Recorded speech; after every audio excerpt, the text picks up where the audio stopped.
Hello everyone, আসসালামু আলাইকুম সবাইকে। আশা করি সবাই আমাকে ক্লিয়ারলি শুনতে পাচ্ছেন। জি, শোনা যাচ্ছে। আচ্ছা, ঠিক আছে। সো আসসালামু আলাইকুম কারো আপু, কেমন আছেন? ওয়ালাইকুম আসসালাম। আপনাকে অনেক ক্লিয়ার শোনা যাচ্ছে। আলহামদুলিল্লাহ ভালো আছি, এখন একটু ভালো আছি। তো লাস্ট ক্লাসটা আমরা গ্যাপ দিয়েছিলাম। আসলে আমার শরীরটা হঠাৎ করে একটু খারাপ হয়ে গেছিল গরমের কারণে। তো ফুড পয়জনিং এর সমস্যাটা হচ্ছিল। যার কারণে আমরা গত ক্লাসটা নিতে পারিনি। তো আজকে আমাদের হচ্ছে মূলত সেকেন্ড ক্লাসটা হতে যাচ্ছে। আর ফার্স্ট ক্লাস আমরা যেহেতু চার্ট অফ অ্যাকাউন্টসটা কমপ্লিট করেছি, আমরা বিভিন্ন বিজনেস অর্গানাইজেশন সম্পর্কে দেখেছি। তো আপনারা আশা করি সবগুলো ডকুমেন্টস বা ফাইলস যা যা কিছু শেয়ার করেছিলাম ওই ক্লাসে আপনারা ডাউনলোড করে প্র্যাকটিস করতে পেরেছেন এর মধ্যে। কারো কোনো কোশ্চেন থাকলে বা প্রিভিয়াস ক্লাস নিয়ে কোনো কোয়েরি থাকলে আপনি আস্ক করতে পারেন, নো প্রবলেম।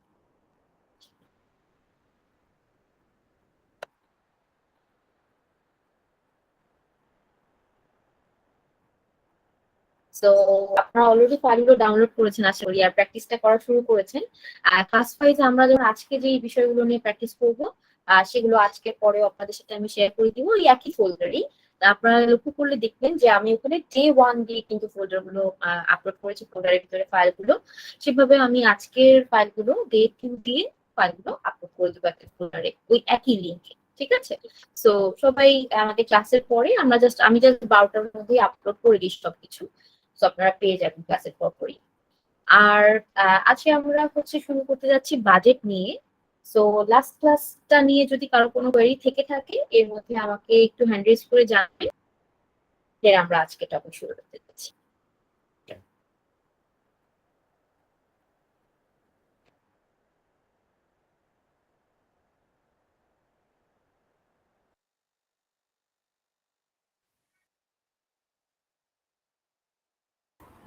হ্যালো হ্যালো জি বলুন। হ্যাঁ ম্যাম, শুনতে পাচ্ছেন? ম্যাম, আমরা চার্ট অফ অ্যাকাউন্ট জি শোনা যাচ্ছে, বলুন। প্র্যাকটিক্যালি করার সময় আমরা কোনটা ওয়েতে করব? যদি আইএফআরএস এটা ফলো করা হয় না, আমরা যেটা করি সেটা হলো যে একটা কোম্পানির একটা যে যেভাবে রিকোয়ারমেন্ট দেয় সেভাবে আমরা করি। এটা আইএফআরএস বা আইএস কোনটাই ফলো করা হয় না। তো কোনটা সুইটেবল এই চার্ট অফ অ্যাকাউন্ট করার জন্য? আচ্ছা, তাহলে সেই ক্ষেত্রে যদি আইএফআরএস বা আইএফএস ওরকম আইএস যেটা সিস্টেমটা ফলো করা হয় বা স্ট্যান্ডার্ড ফলো করা হয় সেরকম কিছু ফলো করা না হয়, তাহলে আমি বলবো যে আপনারা নর্মালি যে সিস্টেমে দেখিয়েছি ক্লাসে যেটা সিস্টেমটা ফলো করতে বলেছি, যে আসলে গ্যাপ স্ট্যান্ডার্ডে বা বেসিক যে স্ট্যান্ডার্ডে আসলে চার্ট অফ অ্যাকাউন্টসটা তৈরি করা যেতে পারে সেটা আমি কিন্তু ক্লাসে দেখিয়েছি। আপনি সেইভাবেই আপনার যে অ্যাকাউন্টস গুলো কোম্পানিতে ইউজ করা হচ্ছে বর্তমানে এবং দেখা যায় রেগুলারলি যেগুলোতে আপনি ট্রানজাকশন দিচ্ছেন, যে অ্যাকাউন্টস গুলো প্রয়োজন হচ্ছে, সেই অ্যাকাউন্টস গুলো প্রথমে একটা শীটের মধ্যে আপনি সবকিছু নিয়ে আসবেন, টাইপ ওয়াইজ সাজিয়ে নিবেন। দেন তারপরে সেকেন্ড শীটে আপনি প্রপারলি সেটা চার্টের মধ্যে নিয়ে আসবেন। তখন আপনি নাম্বারিং পদ্ধতিটা ফলো করতে পারেন গ্যাপ স্ট্যান্ডার্ডে বা আইএফআরএস স্ট্যান্ডার্ডে, যে কোনো একটা স্ট্যান্ডার্ড চুজ করতে পারেন। স্ট্যান্ডার্ডটা অনুযায়ী যেভাবে আমি বলেছি যে 1 2 3 4 এভাবে করে অ্যাকাউন্টস গুলোকে মার্কিং করে কোডিং করতে পারেন। আর আরেকটা বিষয় হচ্ছে যে অ্যাকাউন্টস গুলো শুধুমাত্র আপনার কোম্পানি ওয়াইজ চেঞ্জ হবে। সো আপনার কোম্পানি ওয়াইজ যদি নতুন নতুন ট্রানজাকশন দেওয়ার পক্ষে দেখা যায় যে অনেক সময় আমরা জার্নাল এন্ট্রি দেওয়ার সময় ডেবিট বা ক্রেডিটে নতুন নতুন অ্যাকাউন্টস আনি, তো সেই ক্ষেত্রে ওই পার্টিকুলার অ্যাকাউন্টস গুলোকে ওই চার্টের মধ্যে ওই পার্টিকুলার টাইপের মধ্যে অ্যাড করে ফেলতে হবে। তো এইভাবে করে আপনার চার্ট অফ অ্যাকাউন্টসটা মোটামুটি আস্তে আস্তে আপডেট হবে। তো রেগুলারলি আপডেট করবেন, দেখা যাবে যে একটা সময় আপনার ফাইনাল চার্ট অফ অ্যাকাউন্টসটা end of the month or 2 months এর পরে আপনার ফাইনাল চার্ট অফ অ্যাকাউন্টসটা ক্রিয়েট হয়ে যাবে আপনার কোম্পানির জন্য। জি। আর কি কেউ আছেন?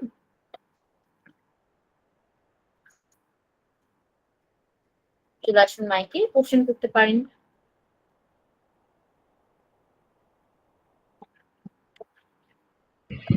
ম্যাম, আমি ফিরোজ আহমেদ বলছি। জি ফিরোজ ভাই, বলুন। জি, আমি একটু জানতে চাচ্ছিলাম, চার্ট অফ অ্যাকাউন্টের মধ্যে হচ্ছে দুটা শীট ক্রিয়েট করা হয়েছিল। এটা হচ্ছে অ্যাকাউন্ট ক্যাটাগরিজ আর আরেকটা হচ্ছে চার্ট অফ অ্যাকাউন্ট। জি জি। তো ওইখানে মূলত ব্যালেন্সের যে একটা ঘর ছিল, ওই এই ঘরগুলোর মূলত ব্যালেন্স গুলো কিভাবে আনতে হবে, মানে আমি জানতে চাচ্ছিলাম, আমি কিছু অ্যাডভান্স চলে যাচ্ছি কিনা একটু একটু আমাকে টাচ দিবেন।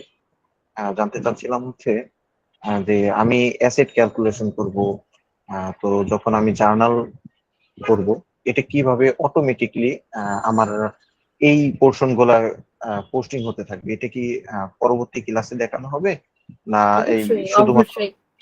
হ্যাঁ, আপনার আচ্ছা এই কোশ্চেনটার অ্যান্সারটা আমি বলে দিচ্ছি। আসলে আমরা লাস্ট ক্লাসে যে চার্ট অফ অ্যাকাউন্টসটা করেছিলাম সেটার পাশে একটা ব্যালেন্সের ঘর ছিল, যেখানে আমি জাস্ট আপনাদের শর্ট একটা নোট দিয়ে দিয়েছিলাম যে will discuss about this in another class, right? So এটা হচ্ছে বেসিক্যালি আমাদের একটা টেমপ্লেট ক্রিয়েট করতে হবে আফটার সাম টাইম। আমাদের কয়েকটা 6th ক্লাস আর 7th ক্লাসে গিয়ে আমাদের একটা টেমপ্লেট আছে, ফুল টেমপ্লেট। সেটা হচ্ছে আপনারা এই অ্যাকাউন্টিং এর যে প্রসেসে কাজ করি আমরা ইউজুয়ালি, যে একটা ইভেন্ট হয় বা ট্রানজাকশন হয়, তখন আমরা সেটাকে জার্নাল এন্ট্রিতে পোস্ট করি, দেন লেজার ক্রিয়েট করি, ট্রায়াল ব্যালেন্স ক্রিয়েট করি, দেন সেখান থেকে আমরা ইনকাম স্টেটমেন্ট, ব্যালেন্স শিট এগুলো ক্রিয়েট করি। তো ওই ক্লাসে মূলত চার্ট অফ অ্যাকাউন্টসটারও একটা শিট আছে ওই টেমপ্লেটের ভিতরেই। ওখানেই আমরা টেমপ্লেটের ভিতরেই চার্ট অফ অ্যাকাউন্টস এর মধ্যে ব্যালেন্সটা কিভাবে অ্যাড করবো ওখানে একটা ফাংশন প্রয়োগ করে দিব। তার মাধ্যমে যেটা হবে, আপনি যে পরিমাণ জার্নাল এন্ট্রি রেগুলারলি দিবেন সেই অনুযায়ী আপনার চার্ট অফ অ্যাকাউন্টস এর ব্যালেন্স গুলো অটোমেটিক আপডেট হয়ে যাবে। ওকে, সো ওইটা আমরা ওই টেমপ্লেটের মধ্যে অ্যাড করে দিয়ে শিখবো, তাহলে আপনার এই প্রসেসটা কমপ্লিট হয়ে যাবে। আরেকটা কোশ্চেন ছিল, সেটা হচ্ছে যেমন আপনি গতদিন ক্লাসে বলেছিলেন যে যখন আমরা একটা জার্নাল করব, জার্নালটাই তো মূলত একটা অ্যাকাউন্টস হয়ে যাচ্ছে। তার মানে হচ্ছে যদি কোনো একটা কোম্পানিতে ক্যাশ প্রবাহ হয়, ক্যাশ প্রবাহটা সেটা হয়তো বা ব্যাংক থেকে ক্যাশ উইথড্র করলাম, তো জার্নালটা অটোমেটিকলি তখন এমন হয় যে ব্যাংক হচ্ছে ক্রেডিট হয়ে যায় আর ক্যাশটা হচ্ছে ডেবিট হয়, তাই না? জি তো অটোমেটিকলি এখানে কিন্তু দুইটাই অ্যাকাউন্ট হয়ে গেল, একটা ক্যাশ আর একটা হচ্ছে ব্যাংক। এক্স্যাক্টলি। তো বিভিন্ন সময় বিভিন্ন খাতে যে জার্নাল গুলা করতে হয়, যেমন হচ্ছে জি ফুড অ্যালাউন্স থাকে, অনেক সময় দেখা যায় যে কোম্পানির যেসব এমপ্লয় থাকে তাদের অ্যাডভান্স তারা নিয়ে থাকে, এগুলো অ্যাডজাস্টমেন্টের যে অ্যাডভান্স স্যালারি অ্যাডজাস্টমেন্ট। জি জি খরচের জন্য দেখা যায় অ্যাডভান্স হয়। যেমন আমার কোম্পানিতে আমি অলরেডি আমাদের যতগুলো ড্রাইভার আছে এদেরকে ফুয়েলের জন্য অ্যাডভান্স পেমেন্ট করতে হয়। তো আহ, তখন যখন ফুয়েলের জন্য অ্যাডভান্স করতে হয় তখন দেখা যায় যে তাদেরকে ডেবিট করি। আর প্লাস হচ্ছে যখন তারা যে ভাউচার গুলা, মানে কস্ট ভাউচার গুলো, ফুয়েল ভাউচার, ট্রাভেলিং যে ভাউচার গুলো আমাকে দেয়, সেগুলো দিয়ে তাদেরকে মানে ডেবিট করতে হয়। তো মানে বিষয়গুলো আহ, আহ, মানে সহজ অ্যাকাউন্ট কিভাবে হয় এগুলো কি একটু আমাদেরকে আবার টাচ দেওয়া পসিবল কি? আচ্ছা, ঠিক আছে। সো এই ধরনের কোশ্চেনগুলো আমরা হচ্ছে যখন জার্নালের ক্লাসে আবার যাব, আমরা আজকে যেহেতু বাজেট নিয়ে ডিসকাস করবো তো বাজেটটা করব। আর হচ্ছে অবশ্যই আপনার এই যে বেসিক কিছু জার্নাল নিয়ে যেসব জিজ্ঞাসাগুলো আছে এগুলো আমি চাই আপনি আবার সামনে আবারও একটু মনে করিয়ে দিবেন আমাকে, আমি অবশ্যই আপনার ক্লাসে ডিসকাস করে দিব। সো প্রত্যেকটা জার্নাল ইন্টারেস্ট দেওয়ার সময় তখন আমরা জার্নাল একটা ক্লাস করবো কিছুদিনের মধ্যেই, জাস্ট অ্যাক্টিভিটি ক্লাসের মধ্যেই। তো তখন আমি আপনাদের কিছু অ্যাডভান্স জার্নাল নিয়ে ডিসকাস করবো। ওই দিনগুলোতে আপনার কিছু বেসিক কোশ্চেন এগুলো থাকলে অবশ্যই আমি এগুলো আপনাদেরকে এই জিনিসগুলোতে হেল্প করবো। ওকে ওকে, থ্যাংক ইউ ঠিক থ্যাংক আছে। You ma'am. সো ফিরোজ ভাই, জি আপনি যে কোশ্চেন গুলো করছেন আপনি চেষ্টা করবেন একটু নোট নিয়ে রাখতে, হ্যাঁ, যে এই বিষয়গুলোতে আপনার জানার আগ্রহ আছে বা ইচ্ছা আছে কোশ্চেন করার। সো এগুলো জাস্ট একটু নোট নিয়ে রাখবেন শর্ট নোট, যে কি কি বিষয়। তো পরবর্তীতে ওই ক্লাসটা আসলে পরে আপনি ডিসকাস করে ফেলবেন। No problem. জি জি জি জি, ওকে, থ্যাংক ইউ। ঠিক আছে। জি রাজীব ভাইয়া চলে আসুন মাইকে।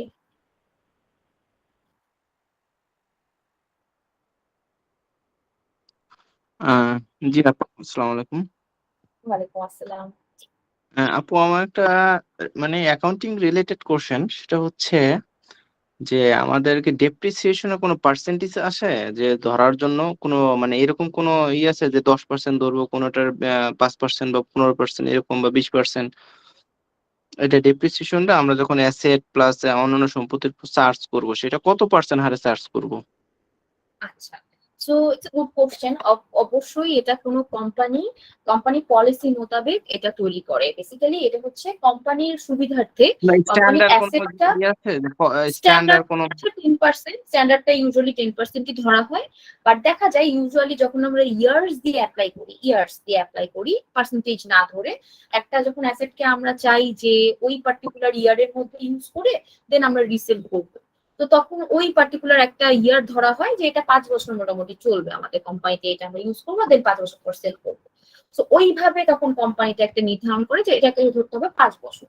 আর যদি মনে হয় যে না আচ্ছা ঠিক আছে এটা 5 বছরের মধ্যে যদি ধরি তাহলে আমার ডেপ্রিসিয়েশন হচ্ছে এত টাকা, আর যদি আমি 10% বা 5% করে ধরি তাহলে আমার ডেপ্রিসিয়েশন হচ্ছে 1 টাকা, তখন এই ডিফারেন্সিয়েটটা বের করে ওরা একটা ফাইনাল নির্ধারণটা নেয় যে একটা অ্যাসেটের উপরে ধরেন আপনার ফার্নিচার্স এর কিছু প্রপার্টিজ, আপনার ফার্নিচার্স আছে, অ্যাসেটস আছে, তো ওগুলোর ক্ষেত্রে আপনি ফার্নিচারটা একটা ক্যাটাগরি, এরকম আবার কম্পিউটার ইকুইপমেন্টটা হচ্ছে আরেকটা ক্যাটাগরি, অফিস ইকুইপমেন্ট গুলো হচ্ছে আরেকটা ক্যাটাগরি, মেশিনারিজ আরেকটা ক্যাটাগরি, তারপর এটা না বিষয়টা হচ্ছে কি আইএএস হ্যাঁ, ইন্টারন্যাশনাল অ্যাকাউন্টিং স্ট্যান্ডার্ডে কোনো কি পার্সেন্টেজ বলা আছে যে আমাদের ইকুইপমেন্টের পুরো এত পার্সেন্টেজ, বিল্ডিং এর পুরো এত পার্সেন্টেজ, এরকম কিছু বলা আছে?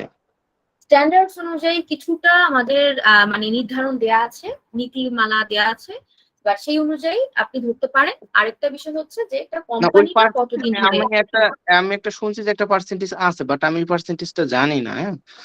তো মানে আমার কাছে ওই আমি খুঁজছি কিন্তু পাই নাই, তবে আমার কলিগ বলছে একটা পার্সেন্টেজ আছে, তো উনি ডেপ্রিসিয়েশনটা ক্যালকুলেশন করে তো বেসিক্যালি, তো এই জন্য আমি জানতে চাচ্ছিলাম যে এরকম কোনো পার্সেন্টেজ আছে কিনা। আচ্ছা ঠিক আছে, আমি তাহলে আপনাদেরকে সেই রিসোর্সেস গুলো যেগুলো আছে ডেপ্রিসিয়েশন রিলেটেড, আমি অবশ্যই ডেপ্রিসিয়েশনটা আরেকটু ইনডেপথে দেখাবো জার্নালের ক্লাসে, তো তখন আমি আরেকটু ভালোভাবে ডিসকাস করে দিব যে কি কি স্ট্যান্ডার্ডস ফলো করে কিভাবে কিভাবে হচ্ছে, সে পার্সেন্টেজ গুলো বা ইয়ার্সও যদি অ্যাপ্লাই করেন সেটার বিষয়গুলো কিরকম হয়। ঠিক আছে আচ্ছা রাজীব। আচ্ছা আচ্ছা, থ্যাংক ইউ। ওকে, তো আশা করি লাস্ট ক্লাস পর্যন্ত আমরা যতটুকু ডিসকাস করেছি আজকে আমরা নতুন টপিকটা শুরু করতে পারি। তো আমি আমাদের স্ক্রিন শেয়ারে চলে আসি, আর এর মধ্যে কারো শুনতে প্রবলেম হলে বা কোনো কিছু আমাকে অবশ্যই জানাবেন, সেক্ষেত্রে অবশ্যই কানেকশনটা আমি চেক করবো। তো অনেক সময় দেখা যায় ইন্টারনেট ইস্যুর কারণেও বা টেকনিক্যাল কিছু কারণেও দেখা যায় যে শুনতে প্রবলেম হয়, তো আমাকে অবশ্যই সেটা জানাবেন। ওকে, আশা করি আমাদের স্ক্রিনটা শেয়ার হয়েছে ঠিক মতো দেখতে পাচ্ছেন। সো আমরা আজকে যেটা শিখতে যাচ্ছি সেটা হচ্ছে ফাইন্যান্সিয়াল বাজেট। এটা আপনারা জানেন যে ফাইন্যান্সিয়াল অ্যাকাউন্টিং ও ম্যানেজারিয়াল অ্যাকাউন্টিং দুটো অ্যাকাউন্টিং এর সাইড আছে। তো আমরা আজকে ম্যানেজারিয়াল অ্যাকাউন্টিং একটা স্পেসিফিক খুবই ইম্পর্টেন্ট টপিক যেটা এখন ফাইন্যান্সিয়াল অ্যাকাউন্টিং এর সাথে ওতপ্রোতভাবে জড়িত এবং সব কোম্পানিতে ইউজ করা হয়, সেটা হচ্ছে বাজেট। তো বাজেটটা হচ্ছে আমাদের বিভিন্ন কোম্পানি বিভিন্ন পদ্ধতিতে বাজেটটা তৈরি করে, বাট ফাইন্যান্সিয়াল বাজেট তৈরি করার যে কম্পোনেন্ট গুলা লাগে, ফাইন্যান্সিয়াল বাজেটটা মূলত হচ্ছে ইনকাম স্টেটমেন্টের উপর বেস করে তৈরি করা হয়। সো ফাইন্যান্সিয়াল বাজেটের যে কম্পোনেন্টটা, ইনকাম স্টেটমেন্ট কি কম্পোনেন্টস হচ্ছে revenue, expenses, operating and non operating both. So এগুলো নিয়েই বাজেটটা তৈরি করতে হয়। সো এখানে হচ্ছে ফার্স্ট অফ অল আমরা জানি যে বাজেটটা হচ্ছে যে কোনো নিউমেরিক এস্টিমেশন, যেটার মধ্যে নাম্বারস এর মাধ্যমে আমরা আইডেন্টিফাই করার চেষ্টা করি যে আমাদের যে পরিমাণ রেভিনিউ বা এক্সপেন্ডিচার হতে যাচ্ছে মান্থলি, সেটা কি পরিমাণ হলে আমাদের কোম্পানির প্রফিট ম্যাক্সিমাইজ করা পসিবল হবে, তারপর লং টার্ম কোম্পানি যেগুলো গোল থাকে সেগুলো আমরা ফিল আপ করতে পারবো। এই বিষয়গুলো আমরা বাজেটের মাধ্যমে বের করতে পারি। এছাড়া বাজেট প্রিপারেশনের সময় আমরা প্রত্যেকটা কোম্পানি কিছু টার্গেট থাকে, কিছু স্পেসিফিক ডিপার্টমেন্ট নিয়ে তারা কাজ করে, কিছু কিছু ফিল্ড নিয়ে কাজ করে, তো এই বিষয়গুলো নিয়েই আমাদের বাজেটটা জেনারেট করতে হয়। আর বাজেটের মাধ্যমে আমরা অ্যাকচুয়ালি কত রেভিনিউ গেইন করছি বা কত রেগুলারলি আমাদের এক্সপেন্স হচ্ছে, এই অ্যাকচুয়াল পারফরমেন্সটার সাথে আমরা আমাদের টার্গেট অনুযায়ী বাজেট অনুযায়ী পারফরমেন্সটাকে কম্পেয়ার করতে পারি এবং বের করতে পারি যে আমরা কতটা কাছাকাছি যাচ্ছি, যে আমরা যে আগে থেকে যে হিসাব নিকাশটা করে বের করি যে আমাদের নেক্সট 5 মাসে এই পরিমাণ রেভিনিউ হতে যাচ্ছে বা এক্সপেন্সেস, তো এটা আমরা নির্ধারণ যে করছি আমরা কতটা কারেক্টলি নির্ধারণ করতে পারছি এটা আমরা বের করার চেষ্টা করি, এবং আমাদের কোম্পানি ওয়াইজ যা যা অ্যাভেলেবল রিসোর্সেস আছে সেগুলোকে প্রপারলি বেস্ট ইউজ করতে পারি। এছাড়া আমাদের কারেন্ট এবং ফিউচার অপারেশনের একটা প্রপার রিভিশন হয়ে যায়। আমরা দেখা যায় প্রপারলি বাজেটটাকে মনিটর করে বের করার চেষ্টা করি যে আমাদের কোম্পানিতে কোনো ব্যাকফলস আছে কিনা, কোনো জায়গাতে আমরা কোনো জায়গাতে আটকে যাচ্ছি কিনা, কোনো রিসোর্সেস আমরা প্রপারলি ইউজ করতে পারছি না কিনা, বা দেখা যায় মেশিনারিজ নষ্ট থাকে, ইউটিলিটিস বেশি খরচ হয়ে যায়, এরকম বিভিন্ন বিষয় থাকে, এগুলো তখন সামনে চলে আসে। আর লং টার্ম বিভিন্ন প্ল্যানস থাকে যেটাকে আমাদের মিট করার জন্য বাজেটটা খুবই প্রয়োজন। তো প্রত্যেকটা ছোট, মিডিয়াম সাইজ বা লার্জ গ্রুপ অফ কোম্পানিজ এর জন্য বাজেটটা খুবই ইম্পর্টেন্ট একটা বিষয়। আর বাজেটটা বলতে গেলেই কিন্তু আমরা জানি যে একটা পদ্ধতি হয়তো আছে যেটার মাধ্যমে বাজেটটা জেনারেট করা যায়, এবং সার্ভিস বেস বিজনেসের জন্য যেভাবে বাজেট তৈরি করবো, একটা ম্যানুফ্যাকচারিং বিজনেসের জন্য সেম ভাবে বাজেটটা তৈরি করতে পারবো। হ্যাঁ, বাজেটটা তৈরি করার প্রসেসটা একই, বাট বাজেট তৈরি করার বিভিন্ন মেথড আছে। তো আছে না যে একটা অঙ্ক একরকম ভাবেই করা যেতে পারে, বাট বিভিন্ন রকম বা পদ্ধতি আছে, ওই পদ্ধতিতে অঙ্কের রেজাল্ট একই মিলবে, বাট পদ্ধতিতে হচ্ছে বিভিন্ন ভাবে করতে গেলে তখন ওটার ভিজুয়ালাইজেশনটা ডিফারেন্ট হবে। তো আমরা বাজেটটা নির্ধারণ করতে চাই যতটা ক্লোজ যেতে পারি আমরা রিয়ালিটির সাথে, অ্যাকচুয়াল যা যা পারফর্ম করবো তার ততটা কাছে যেতে পারি আমাদের বাজেটটা তৈরি করার উদ্দেশ্যটা। সো আমাদের কি কম্পোনেন্ট থাকে বাজেটে, এটার মধ্যে হচ্ছে বললাম যে বিভিন্ন operational and non operational income and expenses থাকে। বাট মোস্ট দুইটা ইনকাম বা এক্সপেন্সেস এর ক্ষেত্রে যদি আমরা খেয়াল করি, মোস্ট দুইটা এক্সপেন্স যেটার উপরে আসলে আমরা বাজেটের জন্য বেশি নির্ভরশীল থাকি, সেটা হচ্ছে ক্যাপিটাল এক্সপেন্ডিচার আর operating expenses. So capital expenditure গুলো হচ্ছে এই ধরনের এক্সপেন্সেস যেগুলো আমরা ক্যাপিটাল হিসেবে কোম্পানিতে অ্যাড করি, বিশেষ করে ফিক্সড অ্যাসেট বা লং টার্ম এক্সপেন্সেস গুলোকে বলা হয় capital expenses, such as new equipment, machinery, land, plant, buildings and warehouses. অনেকে warehouse purchase করে, অনেকে warehouse নিজেদেরই warehouse থাকে। তারপর furniture ফিক্সচার্স, business vehicles, delivery vans থাকে, অনেকের অফিসের কার থাকে, সো সফটওয়্যার থাকে বা ইনটেনজিবল অ্যাসেটস থাকে যেমন পেটেন্ট এন্ড লাইসেন্স। এগুলো সবকিছুই হচ্ছে কোম্পানির লং টার্ম একটা এক্সপেন্স এবং ইনভেস্টমেন্ট যেটা কোম্পানি করে থাকে, এবং দেখা যায় এই এক্সপেন্ডিচার্স গুলো করার আগে তারা বাজেট তৈরি করে যে তাদের কতদিনের মধ্যে তারা ওই পার্টিকুলার অ্যাসেট বা পার্টিকুলার এক্সপেন্স গুলো করতে যাচ্ছে, কত টাকা করে লাগবে, যেহেতু এই এক্সপেন্স গুলো করতে গেলে একটু বেশি খরচ হয়ে যায়, তো তার আগে এই জন্য প্ল্যানিং এর মাধ্যমে সেটা করা হয়। এছাড়া অপারেটিং এক্সপেন্সেস, অপারেটিংটা হচ্ছে ডে টু ডে বেসিস, মানে অনেক ক্ষেত্রে এমন দেখা যায় যে অফিসিয়ালি অনেক কিছু রিকোয়ারমেন্টের প্রয়োজন পড়ে, অনেক ক্ষেত্রে দেখা যায় যে আমরা এমন কিছু খরচ করে ফেলি যেগুলো আসলে রেগুলারলি আমাদের করতেই হবে। মানে এই এক্সপেন্স গুলোর ক্ষেত্রে আমাদের দেখা যায় অতটা সীমাবদ্ধতা বা লিমিটেশন থাকে না, লিমিটেশন থাকে না। তো কিছু কিছু ক্ষেত্রে কিন্তু আমাদের লিমিটেশন আছে, যেমন আমাদের অফিস রেন্ট কতটুকু প্রোভাইড করবো প্রত্যেক মাসে, এটা আমরা জানি। তারপর এমপ্লয়ীদের স্যালারি কত টাকার মধ্যে হতে যাচ্ছে, এটার একটা রেঞ্জ আছে। তারপর কয়জন এমপ্লয়ি কাজ করছে, এটা আমাদের অনুযায়ী আমরা এটা ক্যালকুলেট করি। এছাড়া আমাদের অফিসের বিভিন্ন ইউটিলিটি পেমেন্ট, প্রপার্টি ট্যাক্স গুলো, এই যে বিভিন্ন কিছু কিছু আছে ফিক্সড কস্ট, কিছু কিছু আছে ভ্যারিয়েবল কস্ট বা এক্সপেন্সেস, এগুলোকে আমরা আগে থেকে নির্ধারণ করতে পারি। তো বেসিক্যালি এই কারণেই আমাদের বাজেটটা তৈরি করা, যেটা আমরা আগে থেকে খরচটাকে বের করে সেই ক্যাটাগরিতে ওভাবে আমরা খরচটা করতে পারি। তো ক্যাপিটাল এক্সপেন্ডিচার থেকে কখনো কিন্তু জানি আমরা ইনকাম ট্যাক্সটা প্রোভাইড করা হয় না, ইনকাম ট্যাক্সটা ডিডাক্ট করা হয় কিন্তু অপারেটিং এক্সপেন্স থেকে, যেহেতু অপারেটিং এক্সপেন্সটা ইনকাম স্টেটমেন্টের মধ্যে আসে, that is why operating expense থেকে আমরা ট্যাক্সটা ডিডাক্ট করি। আমরা জানি net profit before income tax and ডিভিডেন্ডটা তৈরি করার পর নেক্সট আমরা দিচ্ছি হচ্ছে ইনকাম ট্যাক্স, আমাদের সেলস ট্যাক্সে দিচ্ছি, এন্ড তারপর ফাইনালি আমাদের এখান থেকে মাইনাস করে আমরা পাচ্ছি net profit after tax dividend. So capital এক্সপেন্ডিচারটা কিন্তু সরাসরি চলে যাচ্ছে আমাদের অ্যাসেট সাইডে, দ্যাট ইজ ওয়াই আমরা ওটা অ্যাসেট সাইডে যেটা যাচ্ছে ওখানে কিন্তু ট্যাক্সের কোনো বিষয় আসে না, তো এটা পুরোটাই আমাদের অ্যাসেট হিসেবে কোম্পানির ক্যাপিটাল হিসেবে অ্যাড হয়। সো এই হচ্ছে মূলত দুইটা বাজেট তৈরি করার মোস্ট ইম্পর্টেন্ট কম্পোনেন্ট, যেগুলো আমরা তৈরি করে বের করার চেষ্টা করি যে কি পরিমাণ আমাদের এক্সপেন্সেস সামনের দিকে হতে যাচ্ছে। তো বাজেট তৈরি করার ক্ষেত্রে আমরা বিভিন্ন বাজেট আসলে কোম্পানির মাধ্যমে তৈরি করে থাকি, বাট মোস্ট পপুলারটা হচ্ছে ফাইন্যান্সিয়াল বাজেট, যেটার মধ্যে আমরা রেভিনিউ এবং এক্সপেন্স গুলোকে বের করি। এছাড়া অন্যান্য আরো বাজেটের মধ্যে আছে যেমন অ্যানুয়াল অপারেটিং বাজেট, শুধু অপারেটিং বাজেট, যেটা আমরা মান্থলি অপারেটিং বাজেট করে থাকি। তো অপারেটিং বাজেট হচ্ছে শুধুমাত্র অপারেটিং ইনকাম আর এক্সপেন্সটাকে বের করার জন্য, অ্যান্ড রোলিং বাজেট হচ্ছে যে আপনি একটা মাসে বাজেট তৈরি করলেন, ওইটাই রোল করে করে মানে একই বাজেট ফলো করে প্রত্যেক মাস চলছে। তো তারা যারা হচ্ছে যেসব কোম্পানি হচ্ছে লিমিটেড তাদের সার্ভিসেস, লিমিটেড কাস্টমার এবং লিমিটেড সেলস হয়, তাদের জন্য রোলিং বাজেট পারফেক্ট। তারপর পারফরমেন্স বাজেট আছে।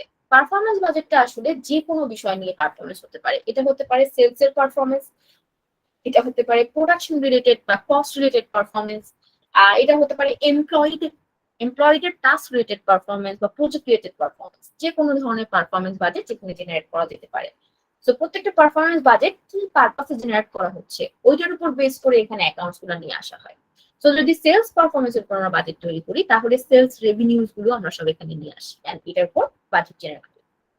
আর মাস্টার বাজেটটা হচ্ছে মাল্টিপল বাজেট একসাথে যখন প্রিপেয়ার করে একটা কমপ্লিট বাজেট সেট তৈরি করা হয়, সেটাকে বলা হয় মাস্টার বাজেট। আর অপারেটিং বাজেট তো বললাম যে যেটা আমরা অ্যানুয়াল বাজেট তৈরি করি অপারেটিং, সেটা হচ্ছে 12 মাসের জন্য, আর এক মাস করে বা কয়েক মান্থের সমন্বয় করে তৈরি করলে তখন আমরা এটাকে বলি অপারেশন বাজেট। আর প্রোগ্রাম বাজেটটা হচ্ছে, প্রোগ্রাম বা প্রজেক্ট বাজেট হচ্ছে একটা প্র্যাকটিক্যালি আমরা যখন একটা প্রোগ্রাম বা ইভেন্ট অর্গানাইজ করি, সেই ইভেন্টটা আসার আগেই আমরা যে বাজেট করি ওটাকে বলা হয় প্রোগ্রাম বাজেট।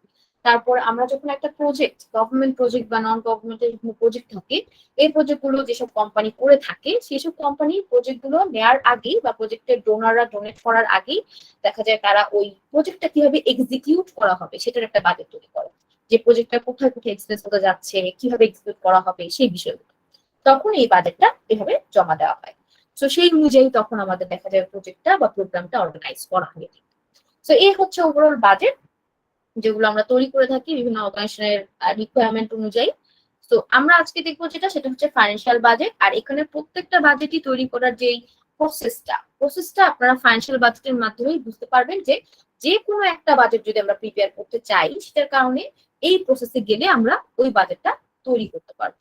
তো ওই যে বললাম প্রত্যেকটা বাজেটে আলাদা আলাদা কম্পোনেন্ট আছে, এগুলো আপনারা ইজিলি এই ফরম্যাটের বাজেটের ফরম্যাট গুলো ইজিলি অনলাইনে বা অফলাইনে বা যে কোনো ভাবে আপনারা পেয়ে যাবেন। কিন্তু ফাইন্যান্সিয়াল বাজেটের যে বিষয়টা বা এই বাজেটগুলো যে বিষয়টা, প্রত্যেকটা বাজেটই তৈরি করাটা খুবই ইজি, বাট হচ্ছে আপনি যে নাম্বারিং ভ্যালুটা ওখানে দিবেন, ভ্যালুটা বসাবেন, কত করে বসাবেন বা কিভাবে বসাবেন, কি পদ্ধতি অবলম্বন করে বসাবেন, সেটার একটা শিখাটা মূল উদ্দেশ্য।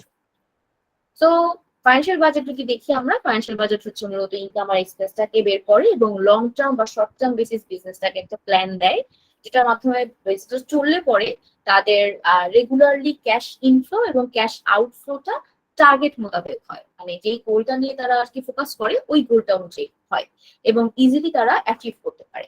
এছাড়া বাজেটের মাধ্যমে তাদের যে বেটার কন্ট্রোল হয় তাদের যে রিসোর্স গুলো আছে সেগুলোর উপর, এছাড়া তাদের প্রপার যে মেকানিজমটা আছে ইনফ্লোজ এন্ড আউটফ্লোজ এর, এটার উপর তাদের প্রপার কন্ট্রোলটা থাকে এবং এফিসিয়েন্সি থাকে।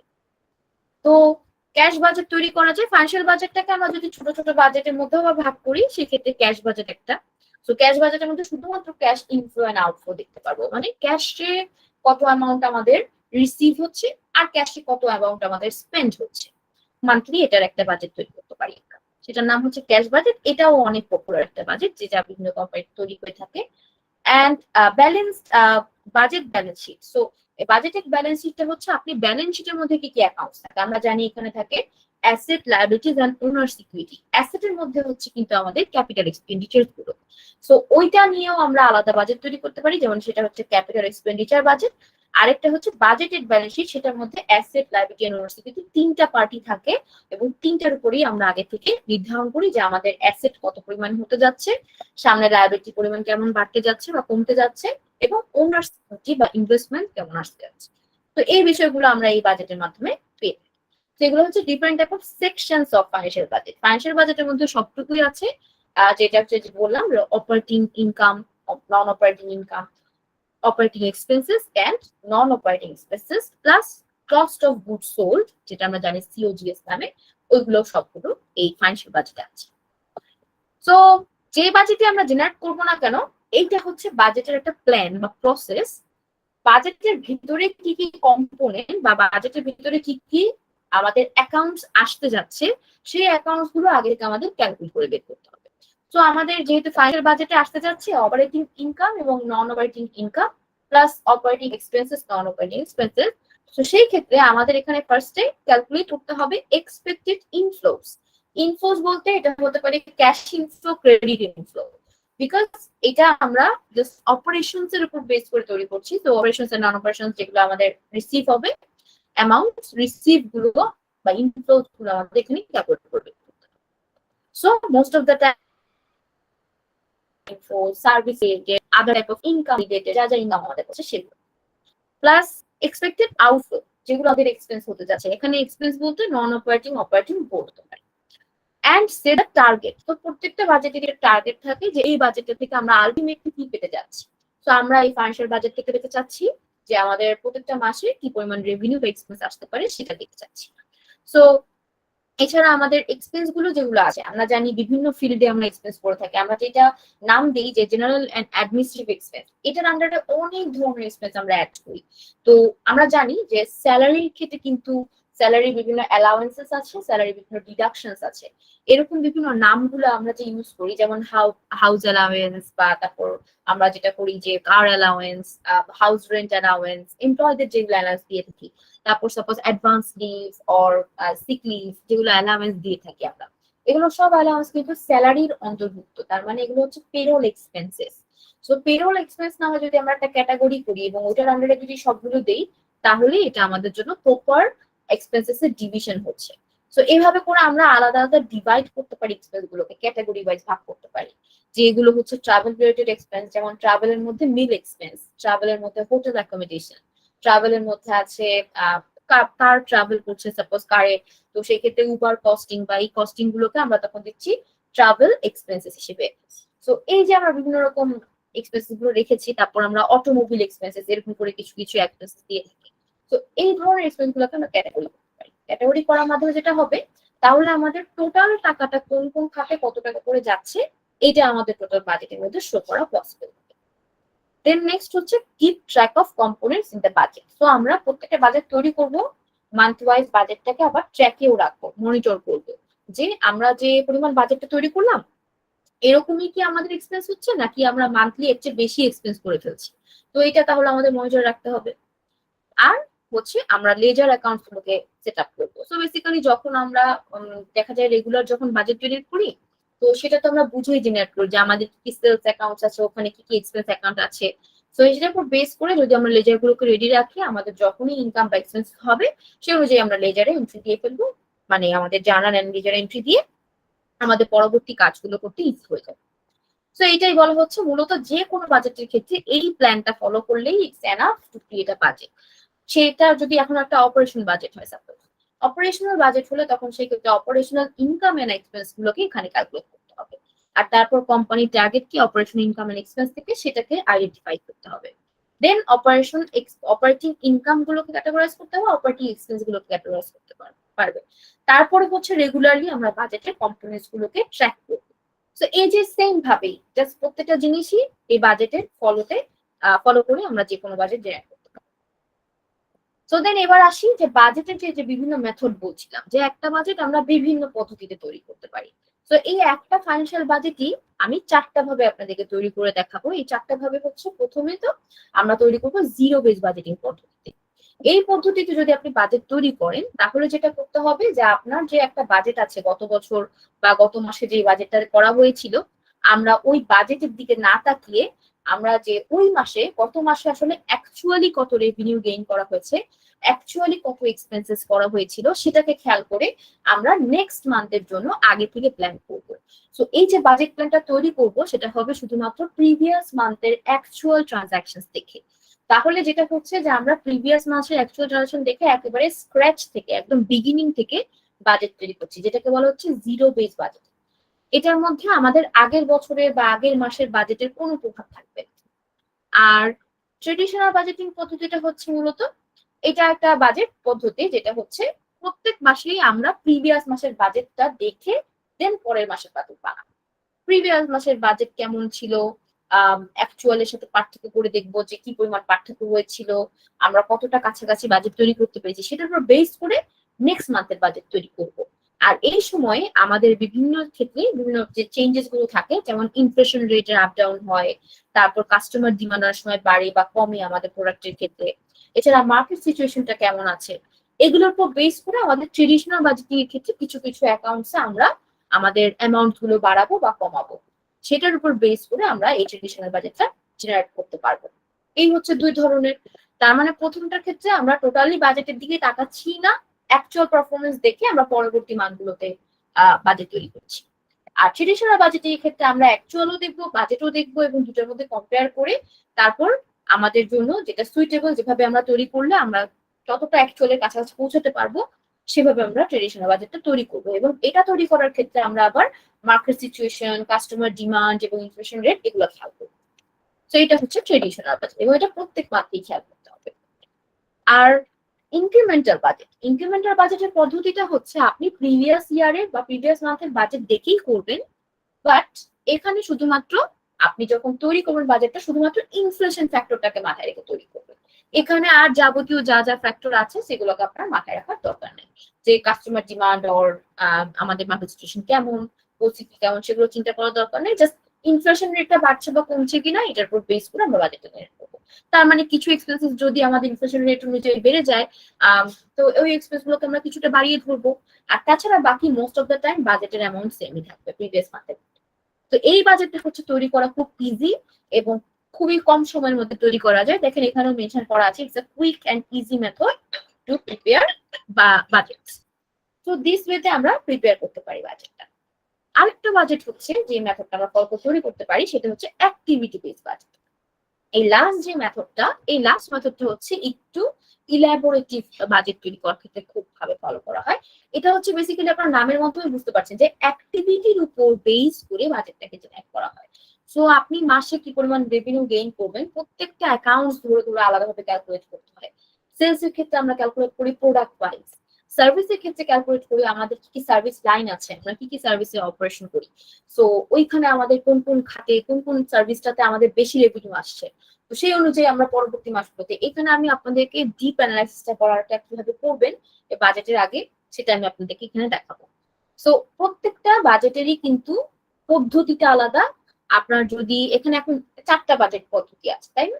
তো লাস্টের বাজেট পদ্ধতিতে হচ্ছে আপনি বেশি করে অ্যানালাইসিস করে বাজেটটাকে একেবারে এমন ভাবে প্রিপেয়ার করবেন যে ওই বাজেট ফলো করে চললেই এটা প্রপারলি একটা মাসে আমরা এত টাকার রেভিনিউ গেইন করতে পারবো। প্রপারলি যদি এই বাজেটটা ফলো করে চলি তাহলে আমাদের এই মাসে আমাদের লাভ হবে, এই মাস থেকে নেক্সট মান্থে আমাদের লাভ হবে, এভাবে আমরা বলতে পারবো। তো অ্যাক্টিভিটি বেস বাজেটটা হচ্ছে সেই অ্যাকিউরেট রেজাল্টটা দেয় অনেকটা, যে কারণে বিভিন্ন গ্রুপ অফ কোম্পানিজ বা বড় কোম্পানিগুলো যখন আস্তে আস্তে ছোট থেকে বড় হতে থাকে তারা আস্তে আস্তে অ্যাক্টিভিটি বেস বাজেটের দিকে শিফট করে, কারণ এই বাজেটটা হচ্ছে একটু ডিপ অ্যানালাইসিস করে বের করতে হয়। আর যেহেতু ডিপ অ্যানালাইসিস করা হয় তো সেই ক্ষেত্রে অনেক বিভিন্ন বাজেটের মাধ্যমে বিভিন্ন ক্ষেত্রে দেখা যায় যে আমাদের অপারেশনস এর মধ্যে কিছু কিছু ফাঁক ফোকর থাকে, কিছু কিছু জায়গাতে যেমন প্রোডাকশনের ক্ষেত্রে দেখা যায় অনেক সময় যত ইউনিট প্রডিউস করার কথা ছিল অত ইউনিট প্রডিউস হচ্ছে না, সাপোজ কত 2 মাস ধরে। তো অ্যাক্টিভিটি বেস বাজেট যদি করি তাহলে এটার মাধ্যমে ইজিলি বের করা যাবে যে কোথায় ফলটা আছে, তো সেই জায়গাটাতে আমরা কাজ করতে পারবো, আমরা বেটার করতে পারবো। তো এই জন্য অ্যাক্টিভিটি বেস বাজেটিংটা অনেক বড় বড় কোম্পানি ফলো করে থাকে। তো এই হচ্ছে 4টা মেথড। এখন প্রশ্ন আসতে পারে আমি কোন মেথডটা ফলো করে আমাদের কোম্পানির জন্য, সাপোজ আপনি সার্ভিস কোম্পানিতে জব করছেন, আপনি সার্ভিস কোম্পানিটা কোন ক্যাটাগরিতে পড়ে এবং কিভাবে আমরা এই বাজেটটা এখান থেকে কোন বাজেটটা আমরা দেখতে পারি। তো এই ধরনের কোশ্চেন যখন আসে তখন এই 4টা মেথডের পাশাপাশি আরো কিছু যে বলছিলাম টার্গেট, গোলস, এই জিনিসগুলো আনতে হয়। তো এই যে ফ্যাক্টরগুলোকে বলা হয় যে বাজেটের বিভিন্ন সুইটেবল ফ্যাক্টর, যেগুলো আমরা খেয়াল করে বাজেটটা জেনারেট করি এবং তারপর আমাদের বেস্ট মেথডটাকে চুজ করি যেটা আমাদের জন্য পারফেক্ট। তো আমরা যখন বাজেটের ফ্যাক্টর গুলোকে চুজ করি, এখানে আসলে বাজেট ফ্যাক্টর গুলো বের করি যে আমাদের বিজনেসের সাইজটা কত বড়। বিজনেসের সাইজ কত বড় বলতে এখানে কয়জন এমপ্লয়ি আছে, কত বড় তার অপারেশন, এরিয়া অফ অপারেশনটা বের করি যে তারা কোন কোন এরিয়াতে অপারেট করে, তাদের সার্ভিস কয় লাইনের, প্রোডাক্ট কয় লাইনের, এটা বের করি। তারপর ফোকাস অফ দ্য বিজনেস, এইটা বিজনেসের লং টার্ম ফোকাসের উপর বেস করে তৈরি করা হয়, যেহেতু বাজেটটা আউটকামটা হচ্ছে আপনার লং টার্ম। সো অনেক বাজেট আছে যে 6 মাসের জন্য বা 1 বছরের জন্য প্রিপেয়ার করা হয় পুরোপুরি। So of course it is long term, এটা 1 মাস করে জাস্ট নেক্সট মান্থ গুলোতে বাজেট তৈরি করবো এন্ড চেঞ্জ করবো, এটা হয় না।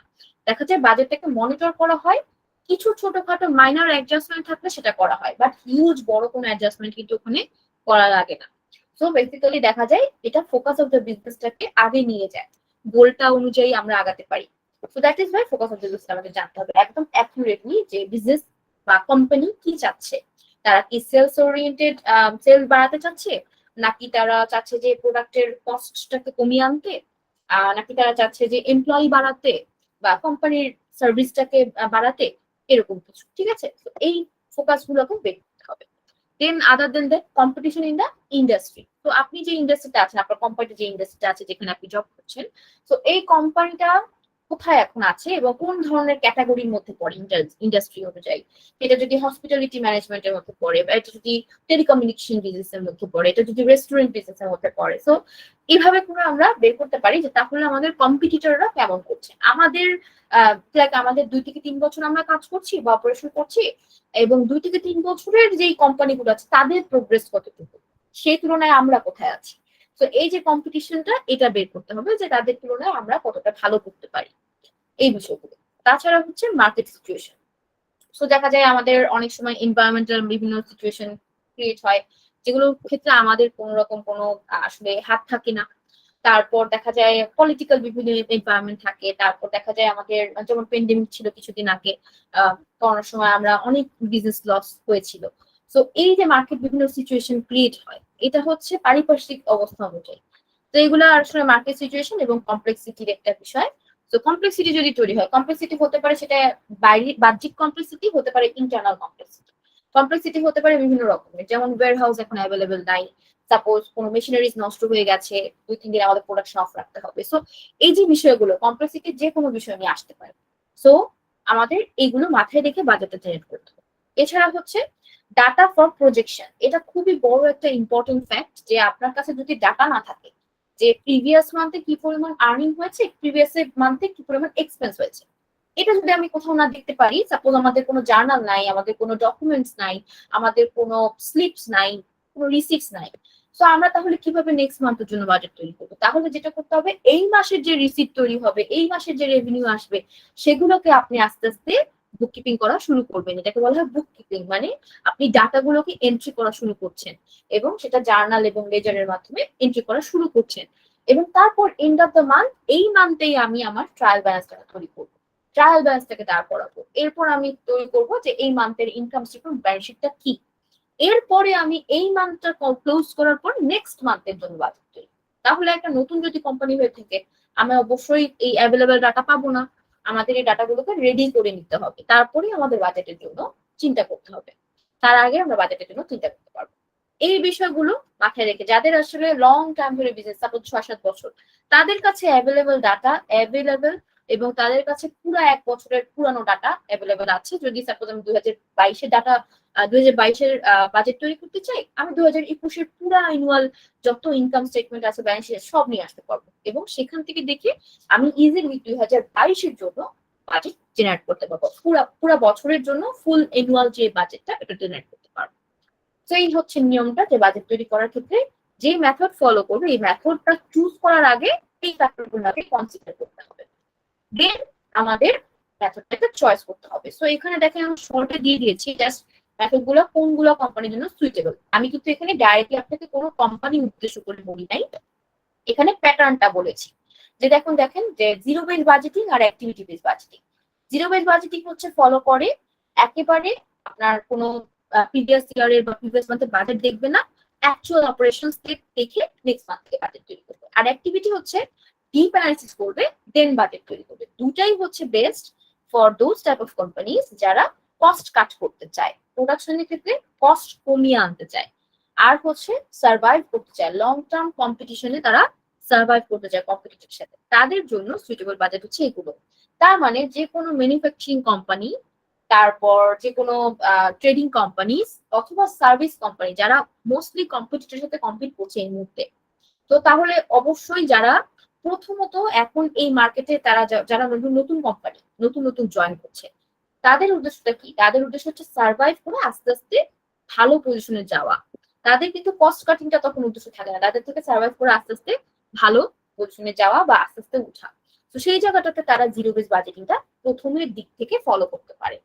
তারপরে 1 বা 2টা বছর গেলে পরে যখন তারা দেখবে তাদের প্রোডাকশন বাড়ছে, তাদের সার্ভিস বিজনেসটা ভালো যাচ্ছে, তাদের আস্তে আস্তে রেভিনিউ গেইন করতে হবে, তাদের সার্ভাইভ করতে হবে, পাশাপাশি তাদের যে কস্ট গুলো হচ্ছে সার্ভিসের সাথে এবং প্রোডাকশনের সাথে, তখন তারা ওই কস্টটা কাটের কথা চিন্তা করবে।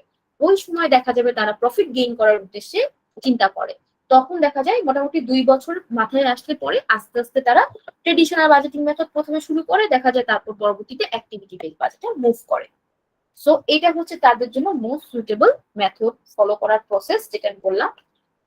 আর যারা হচ্ছে ধরেন লিমিটেড ফাংশন করতে পারছে, বা দেখা যায় যে তাদের কোম্পানিতে 3টা বা 4টা পরিমাণ সার্ভিস তারা প্রোভাইড করে থাকে, এবং এই 3টা-4টা সার্ভিসের মধ্যেই তারা সীমাবদ্ধ, এবং তাদের কাস্টমাররা হচ্ছে অন্য কোনো কোম্পানি। সাপোজ কাস্টমাররা কিন্তু তখন তাদের কিন্তু লিমিটেড থাকে। সাপোজ ধরেন আপনি একটা হসপিটাল টাইপ অফ বিজনেস, এবং এই যে হসপিটাল অ্যাক্সেসরিজ এর একটা সাপোজ বিজনেস, তো তাহলে তাদের কিন্তু পারপাসটা হচ্ছে তাদের কাস্টমার হচ্ছে কিন্তু বিভিন্ন হসপিটাল। সো অফকোর্স ওই হসপিটাল গুলো তো আর বেশি বেশি বেড়ে যাচ্ছে না, হুট করে তো আর সেলস বেড়ে যাবে না সব জায়গায়। সো দেখা যাবে যে ওদের তার লিমিটেড ফাংশন লিমিটেড ফাংশন থাকে, লিমিটেড কাস্টমার থাকে, এবং লিমিটেড প্রোডাক্ট সাপ্লাই দিতে হয়। সো সেই ধরনের বিজনেসের ক্ষেত্রে তারা দেখা যায় ইনক্রিমেন্টাল বাজেট মেথড বা ট্রেডিশনাল বাজেট মেথড দুইটার মধ্যে যে কোনো একটা ফলো করে।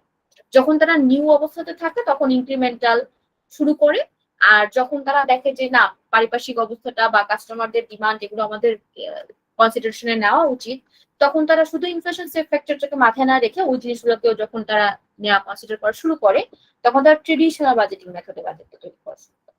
ঠিক আছে, সো এই প্রসেসটা ফলো করে তো এখন আমরা যেটা বুঝলাম, এই যে 4টা মেথড, এই 4টা মেথডের মধ্যে সবচেয়ে নতুন ভাবে যে কোম্পানিগুলো আসতে যাচ্ছে তাদের বেস্ট মেথডটা হচ্ছে জিরো বেস বাজেটিং। ঠিক আছে, কোনো চিন্তা ছাড়াই তারা জিরো বেস বাজেটিং শুরু করতে পারে। তারপর যখন মোটামুটি 1.5 থেকে 2 বছরের মাথায় তাদের অপারেশনসটা একটু আস্তে আস্তে ভালো হচ্ছে, এবং দেখা যায় একটা মোটামুটি কোম্পানি প্রফিট গেইন করতেও কিন্তু তাদের 3-4 বছর সময় লাগে। সো ওই সময়টা একটা কোম্পানিকে নিতে হয় এবং ধৈর্য ধরে আস্তে আস্তে আগাতে হয়।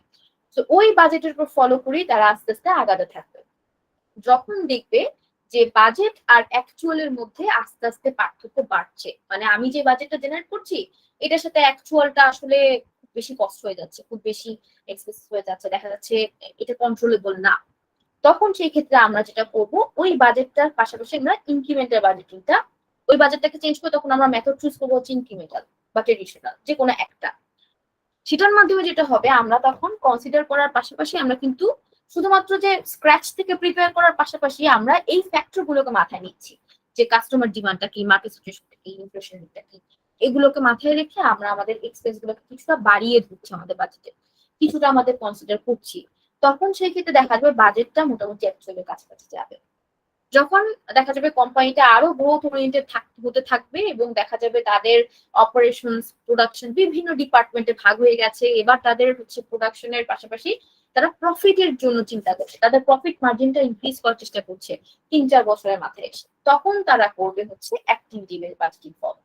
তো সেই ক্ষেত্রে যেটা হবে যে অ্যাক্টিভিটি বেস বাজেটিংটা তখন তাদেরকে খুব হেল্প করবে, যে তারা তখন ইন ডিটেলস ডিপ অ্যানালিসিস করে বের করতে চাবে যে তাদের যে রেভিনিউটা গেইন হচ্ছে এখানে আর কোথায় তারা কাজ করলে এর চেয়ে ভালো রেভিনিউ আসতে পারে, আর কোন কোন এক্সপেন্সের জায়গাতে এক্সপেন্স কিছুটা কাট করলে তাদের প্রফিটটা ম্যাক্সিমাইজ করা যেতে পারে বা কিছুটা রিস্ক অপটিমাইজ করা যেতে পারে।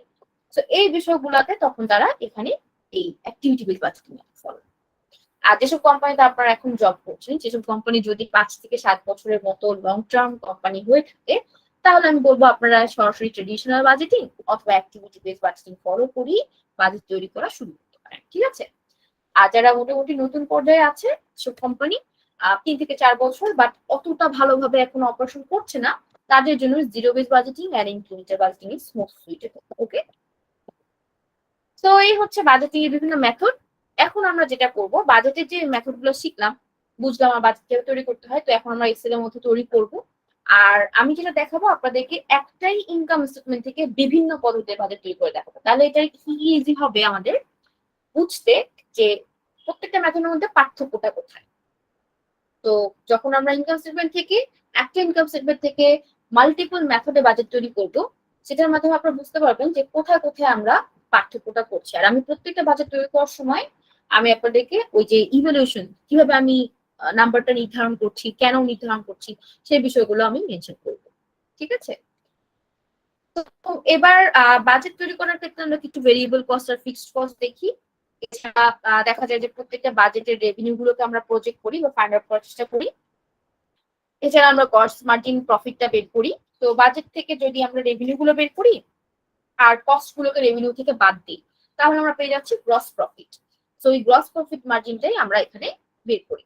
আর তারপর আমাদের 12 মাসের প্রজেকশনের জন্য আমরা বাজেট জেনারেট করি, যে ক্যাশ ফ্লো প্রজেকশন বলা হয়। সো সেই ক্ষেত্রে আমরা ক্যাশ ইনফ্লো এন্ড আউটফ্লোটা এই ফাইন্যান্সিয়াল বাজেটের মাধ্যমে প্রিপারেশনের মাধ্যমে বের করতে পারি। এছাড়া আমরা যেটা করতে পারি, বাজেটের মাধ্যমে আমাদের আরেকটা জিনিস মাথায় রাখতে হবে, কিছু কিছু পেমেন্ট আমাদের লেট হতে পারে, তো সেটা কনসিডার করতে হবে। কিছু কিছু পেমেন্ট আমাদের টোটালি আমরা কালেক্ট করতে নাই পারি, সেটা আমাদের ব্যাটেড হয়ে যাবে, তো সেগুলো অ্যালাউ করতে হবে। এবং কোম্পানিকে কিছু কিছু পলিসি মেক করতে হবে। যখন আমরা বাজেট করব এবং বাজেট অনুযায়ী আমাদের রেভিনিউ আসছে না দেখবো, তখন কিন্তু আমাদের কিছু পলিসি অবশ্যই করতে হবে। সেগুলো হচ্ছে যে অনেক ক্ষেত্রে আপনারা দেখবেন যে বিভিন্ন কোম্পানি বিভিন্ন পলিসিস গুলো অ্যাড করে, যে আপনি যদি আপনার প্রথম অর্ডারের অ্যামাউন্টটা যদি 5 তারিখের মধ্যে পেমেন্ট করেন, তাহলে আপনি নেক্সট অর্ডারে 5% বা 10% ডিসকাউন্ট পাবেন। তো এই যে একটা পলিসি, হ্যাঁ। তারপর আরেকটা হচ্ছে যে আপনি যদি আপনার ডিউ ডেটের মধ্যে পেমেন্ট করেন, তাহলে আমরা নেক্সট অর্ডারে আপনার 2% ডিসকাউন্ট দিব। তো এই যে এরকম বিভিন্ন রকম পলিসি থাকে, বা একটা গিফট দিব, একটা গিফট প্রোডাক্ট আছে বা এরকম কিছু। তো এই যে বিভিন্ন পলিসিস গুলো দেয়, সেটার মাধ্যমে কি হয়, কাস্টমাররা এনকারেজ হয় রাইট টাইমে পেমেন্টটা পে করে দিতে। তো এরকম বিভিন্ন কোম্পানি এরকম সার্ভিস প্রোভাইড করে, অনেক অনেক প্রোডাক্টের সাথে অনেক ধরনের পলিসি রাখে। তো এগুলো হচ্ছে বিভিন্ন বিজনেসের স্ট্র্যাটেজি।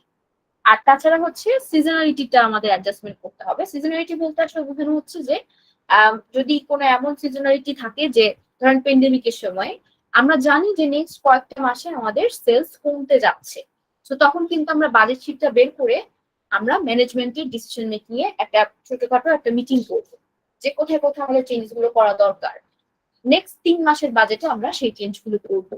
তাহলে যেটা হবে, এই অ্যাডজাস্টমেন্টের মাধ্যমে আমাদের কোম্পানির প্রপার প্রফিটটা বা প্রপার লস যা হতে যাচ্ছে, একটা প্রপার একটা রেজাল্ট বের হয়ে আসবে, যে কি পরিমাণ হতে যাচ্ছে বা কতটুকু পরিমাণে আমরা সাফার করতে পারি। এটার একটা ওভারঅল একটা প্ল্যান বের হয়ে যাবে। ঠিক আছে? তো এই যে অ্যাডজাস্টমেন্ট গুলো এভাবে করতে হয়। সো বাজেটের অ্যাডজাস্টমেন্ট মাইনর অ্যাডজাস্টমেন্ট থাকতে পারে বা বড় কোনো অ্যাডজাস্টমেন্ট হতে পারে। যদি বড় অ্যাডজাস্টমেন্ট হয়, তখন সেক্ষেত্রে অবশ্যই ম্যানেজমেন্ট ডিসিশন মেকিংটা প্রয়োজন। আর ওখানে তখন আমরা দেখা যায় মিটিং করি, দেন তারপরে এই কাজগুলো প্রসেস করি। দেখা যায় ম্যানেজারের সাথে মিটিং করে কোলাবোরেট করে দেন কাজগুলো প্রসেস করি। তো আপাতত আশা করি সবাই বুঝতে পেরেছেন। আর এখানে কয়েকটা উদাহরণস্বরূপ এখানে দু একটা বাজেটের আমি এখানে রেখেছি। একটা হচ্ছে আপনারা দেখতে পাচ্ছেন যে এখানে বাজেটের একটা জাস্ট একটা এক্সাম্পল রেখেছি। আরেকটা এক্সাম্পল রেখেছি, আপনারা এখানে দেখতে পাবেন যে আমি আপনাদেরকে মেনশন করেছিলাম একটা পয়েন্ট। সেটা হচ্ছে যে বিভিন্ন ক্যাটাগরিতে এক্সপেন্স গুলোকে শো করা। সো এখানে হচ্ছে বিভিন্ন ক্যাটাগরিতে কিভাবে এক্সপেন্স গুলোকে দেখাতে পারবে, এটা জন্য একটা ছোটখাটো এক্সাম্পল দিয়েছি। যেমন এখানে পেরোল এক্সপেন্সটাকে আলাদা দেখানো হচ্ছে, পাশে পেরোল লেখা আছে। ফ্রিঞ্জ বেনিফিটস গুলোকে আলাদা দেখানো হচ্ছে, ফ্রিঞ্জ বা রিফ্রেশমেন্ট বেনিফিটস গুলোকে যেগুলো এমপ্লয়ীদের জন্য, সেগুলো ফ্রিঞ্জ বেনিফিটস বা ফ্রিঞ্জ এক্সপেন্সেস নামে পরিচিত। তারপর travel related benefit, travel related expenses গুলো যেগুলো কোম্পানি প্রোভাইড করে থাকে, সেগুলো ট্রাভেলের আন্ডারে দেওয়া হচ্ছে। তো টোটাল ট্রাভেল অনুযায়ী বাজেট কত, টোটাল ফ্রিঞ্জ অনুযায়ী বাজেট কত, টোটাল পেরোল অনুযায়ী বাজেট কত আমরা একটা পাচ্ছি। তো এইভাবে করে আমরা আমাদের অপারেশনাল বাজেট বা আমাদের ফাইন্যান্সিয়াল বাজেটের মধ্যে এই পার্টিকুলার এক্সপেন্স গুলোকে আমরা আলাদা আলাদা ক্যাটাগরিতে নিয়ে আসতে পারি। ঠিক আছে? সো এটা জাস্ট একটু এক্সাম্পলের মতো আমি এখানে অ্যাড করে দিয়েছি। That's it. সো আপনাদের কারো কোনো কোশ্চেন থাকলে করে ফেলুন, তারপর আমরা আমাদের বাজেট যে টেমপ্লেটটা সেখানে চলে যাবো আজকে।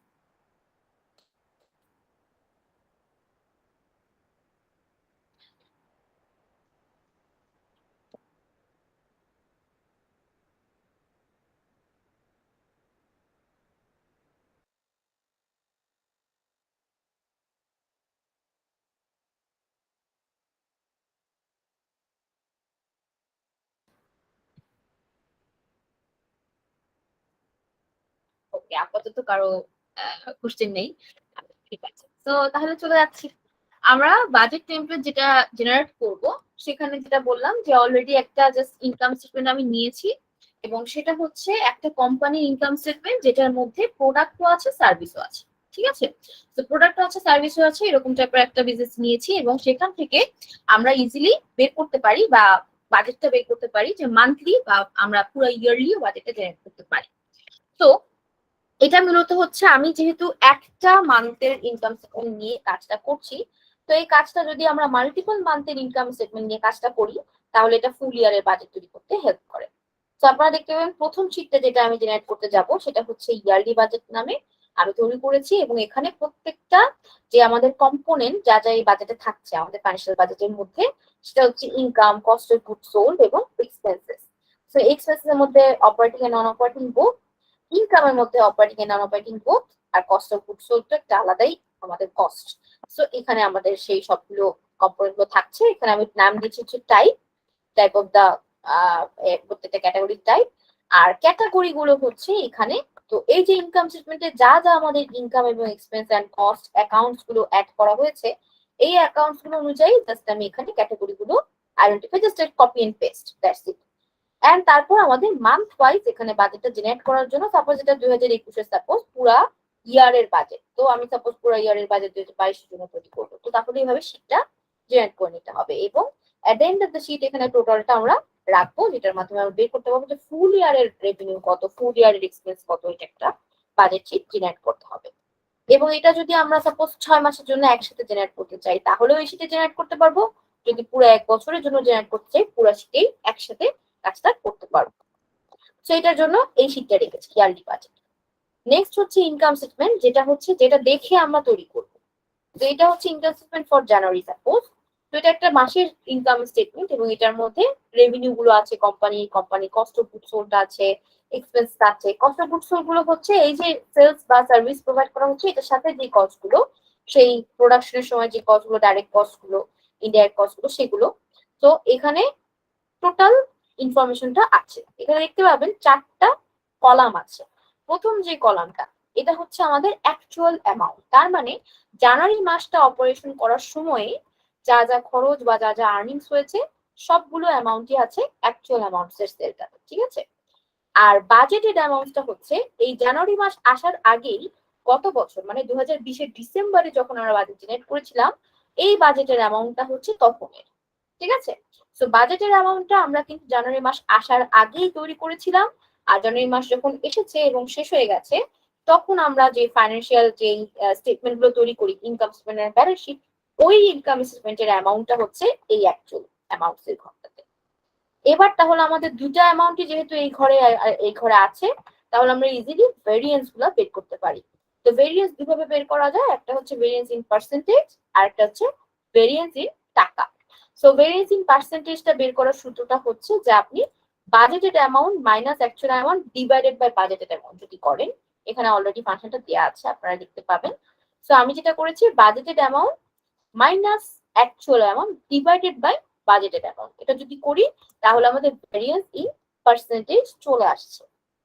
তো এখন আপনারা অনেক ক্ষেত্রে দেখতে পাবেন যদি আপনারা নর্মালি এই ফাংশনটা প্রয়োগ করে ভেরিয়েন্স বের করেন, তাহলে অনেক বাজেটের ক্ষেত্রে দেখা যাবে এগুলো আসলে আমি দেখতে পাচ্ছি যে এটা পজিটিভ ভেরিয়েন্স, তার মানে রেভিনিউ গুলো ক্ষেত্রে পজিটিভ, ওকে। সো তবুও এখানে পজিটিভ আসছে না, এখানে অনেক সময় দেখা যায় মাইনাস। দ্যাট ইজ ওয়াই আমি ভেরিয়েন্সের শেষে একটা 1 ইনটু করে দিয়েছি, -1 ইনটু করে দিয়েছি, যাতে এগুলোকে পজিটিভে দেখায়। তো এটা আমি ক্লাসে করে দেখাচ্ছি এখনই কিছুক্ষণের মধ্যে, তাহলে বুঝতে পারবেন। আর ভেরিয়েন্স ইন টাকাটা is very easy, just budgeted অ্যামাউন্টটা অ্যাকচুয়াল অ্যামাউন্টের সাথে মাইনাস করে দিবেন। বাজেটেড অ্যামাউন্টটা আগে হবে minus actual amount, budgeted amount থেকে তাহলে অ্যাকচুয়াল অ্যামাউন্ট কি পরিমাণ বেশি বা কম এটা আপনার এখানে শো করবে। So that's it. এভাবে করে আমরা ইনকাম স্টেটমেন্টটার প্রপার একটা ভেরিয়েন্স বের করে আমরা এই বাজেটের এবং অ্যাকচুয়ালের মাধ্যমে পার্থক্যটা বের করে এখানে দেখাতে পারি, যেটা আমাদের পরবর্তী মাসের বাজেটগুলো জেনারেট করতে হেল্প হবে। সো এই যে আমি এখানে ভেরিয়েন্স বা যা কিছু বের করলাম, এই বাজেটগুলো আসলে এখানে যে বাজেটের 4টা মেথড দেখেছি না, প্রত্যেকটা বাজেট মেথডের জন্য কিন্তু সব দরকার নাই। যেমন বাজেটের যে জিরো বেস বাজেটিং মেথডটা ফলো করবো সেটার জন্য শুধু অ্যাকচুয়াল অ্যামাউন্ট হলেই এনাফ, এগুলোর জন্য বাকি সবকিছু প্রয়োজন নাই। বাট আমরা জেনারেট করলাম, যার কারণে আমরা যাতে পরবর্তী মেথড যেগুলো আছে, পরবর্তী বাকি 3টা মেথড, ওই 3টা মেথডের জন্য কিন্তু এগুলো প্রয়োজন, ঠিক আছে। সো এই জন্য আমরা আগে থেকে যে ইনকাম স্টেটমেন্টটা নিব, সেই ইনকাম স্টেটমেন্টের পাশাপাশি যদি বাজেটেড অ্যামাউন্ট গুলো আমাদের জেনারেট করতে হয়, সেগুলো আমরা জেনারেট করে রাখবো আগের মাস থেকে, এবং সেই মাস থেকে নিয়ে নিব বাজেটের অ্যামাউন্ট গুলো। এরপর আমরা ভেরিয়েন্সটা বের করবো। এন্ড দেন আমাদের যেটা হবে যে আমরা সার্ভিস অনুযায়ী যদি আমরা বাজেট তৈরি করতে চাই, সেটা বাজেটটা যেরকম হতে পারে, এখানে আমি সার্ভিসের জন্য একটা টেমপ্লেট তৈরি করে রেখেছি। এছাড়া ক্যাশ বাজেট যেরকম হয় সেটার জন্য একটা টেমপ্লেট তৈরি করে রেখেছি, যে ক্যাশ ইনফ্লো আর আউটফ্লো অনুযায়ী যে বাজেটটা আমরা জেনারেট করি সেটা। তো এবার আমরা যেটা করব যে আমি প্রথম থেকে চলে আসি, এবার নতুন একটা শীট নিয়ে নিই এবং সেটা আমরা করে বাজেট জেনারেট করি।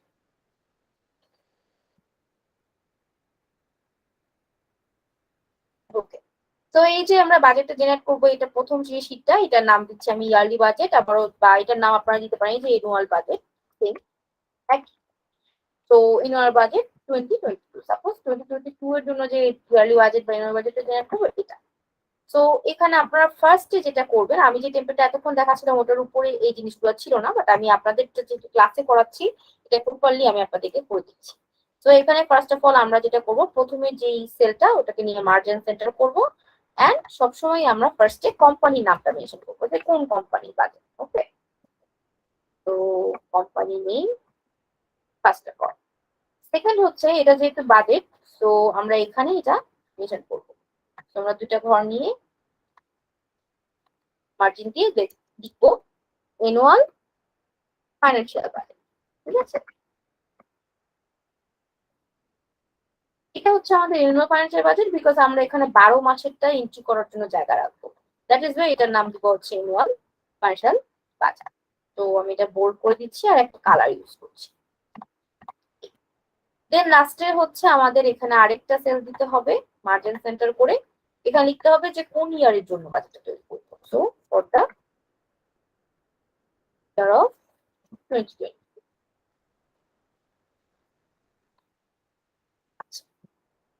তো আমরা যে বাজেটটা এখন জেনারেট করলাম, তো ইজিলি আমাদের এই বাজেটটা তৈরি করার জন্য আগে আমরা এখানে পুরা 12 মাসের যে ডাটাটা নিয়ে আসবো সেটা আমরা নিয়ে আসবো, আর এর পাশাপাশি ইনকাম স্টেটমেন্ট যেটা আমরা রেডি করতে চাচ্ছি সেই ইনকাম স্টেটমেন্টটা তৈরি করার জন্য এখানে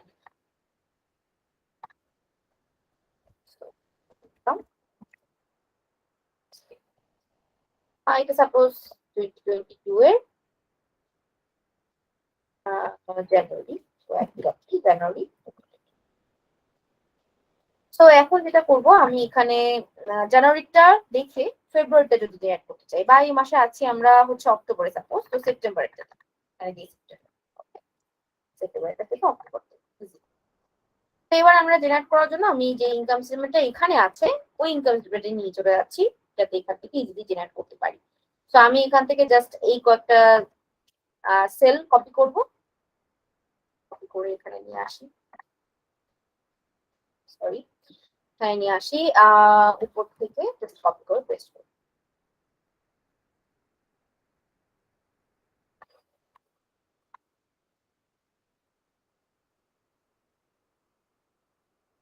ঠিক আছে, তো এই হচ্ছে আমাদের ইনকাম স্টেটমেন্ট যেটা আমরা কপি করে নিয়ে আসলাম। এবার এখানে তো অলরেডি আমরা যেহেতু কপি করে নিয়ে আসছি, তো এখানে যেহেতু ফাংশন গুলো নাই, তো অনুযায়ী আমরা ফাংশন অ্যাপ্লাই করে নিতে পারবো।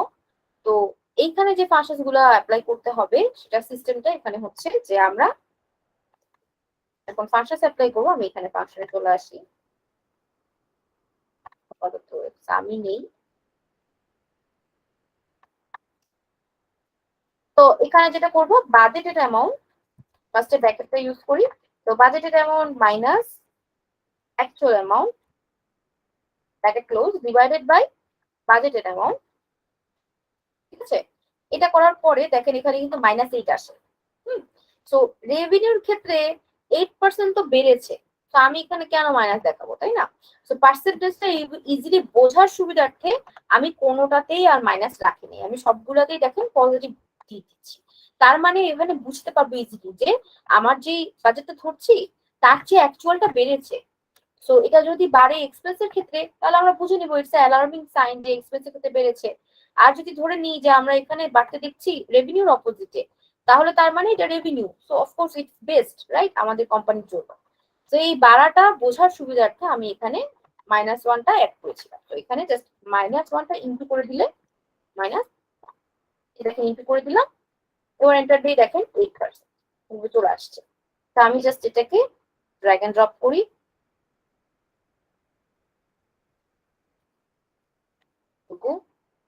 এন্ড এই পাশে সাম করেছিলাম, এগুলো সব সাম করেছিলাম। তো যাই হোক, এগুলো হচ্ছে সব সাম। তো আপনারা এখান থেকে ফাংশনস এন্ড সাম,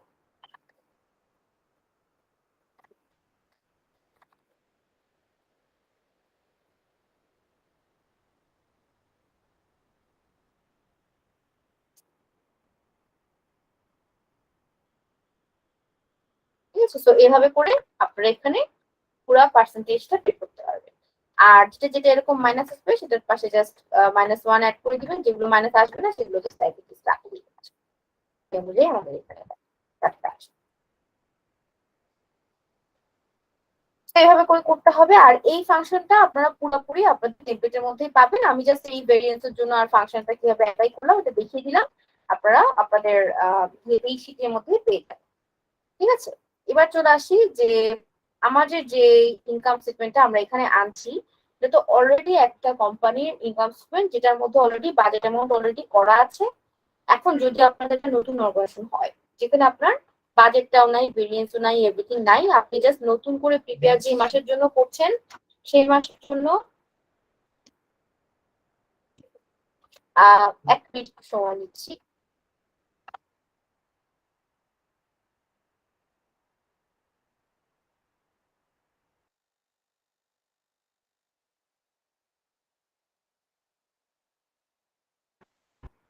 আচ্ছা, তো আমরা যেখানে ছিলাম আমাদের বাজেটের যে টেমপ্লেটটাতে, তো এখানে যে সিস্টেমে তৈরি করেছি এখন, এখানে আমাদের অলরেডি বাজেট অ্যামাউন্ট আছে, ভেরিয়েন্স আছে, সবকিছু।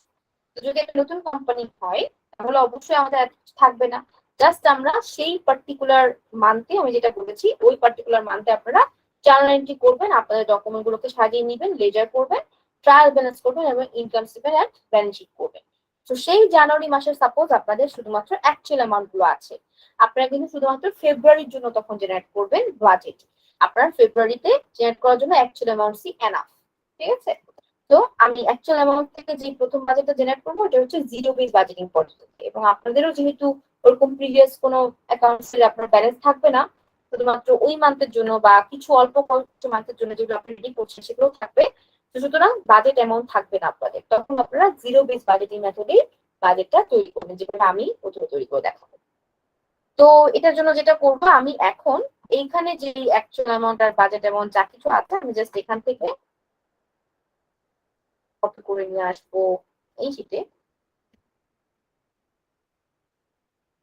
তো এটা এই শীটে নিয়ে আসার কারণটা হচ্ছে পরবর্তীতে আমরা এগুলো ডিলিট করে দিব, কারণ হচ্ছে এইখানে যেহেতু আমি বাজেট বা অ্যামাউন্ট গুলো বারবার দেখে দেখে করবো, আমি প্রিভিয়াস শীটে বারবার গিয়ে দেখে করতে চাচ্ছি না, তাই এই কারণে এই শীটে আগে থেকে নিয়ে আসছি, যাতে এখানে আমি যখন রিফ্লেকশনটা দিব বা এখানে যখন অ্যামাউন্ট গুলো বসাবো অ্যামাউন্টটা বসাতে যাতে ইজি হয়। তো এখানে আমরা এবার যেটা করব, এখানে আমাদের অ্যাকচুয়াল বাজেটের অ্যানুয়াল বাজেটের ঘরটা তৈরি করার জন্য পাশে আমাদের এখানে যে পার্টিকুলার্স গুলো থাকে এগুলোকে কপি করব, কপি করে প্রথম যে সেলটা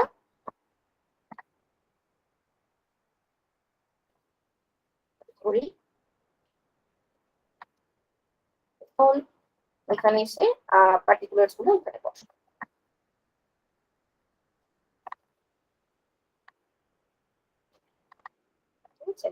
দেন পার্টিকুলার্স গুলো বসানোর পরে এই পাশে দিব হচ্ছে টাইপ, তো আমি একই পদ্ধতিতেই করবো। টাইপ গুলো হচ্ছে এগুলোকে নিয়ে আপনারা মার্জিন কোম্পানি মার্জিন সেন্টার করে এখানে দিবেন হচ্ছে ইনকাম। ঠিক আছে, ইনকাম বা রেভিনিউস নামটা দিতে পারেন। আমি এটা সেন্টারে করার জন্য এখানে যে অ্যালাইনমেন্টটা ঠিক করে দেব। এইভাবে করে আপনার প্রত্যেকটার মধ্যে আলাদা করে ইনকাম এখানে দিবেন, কস্ট অফ গুডস সোল্ড এতটুকুর মধ্যে দিবেন এক্সপেন্সেস। তো এগুলো করে ফেলি।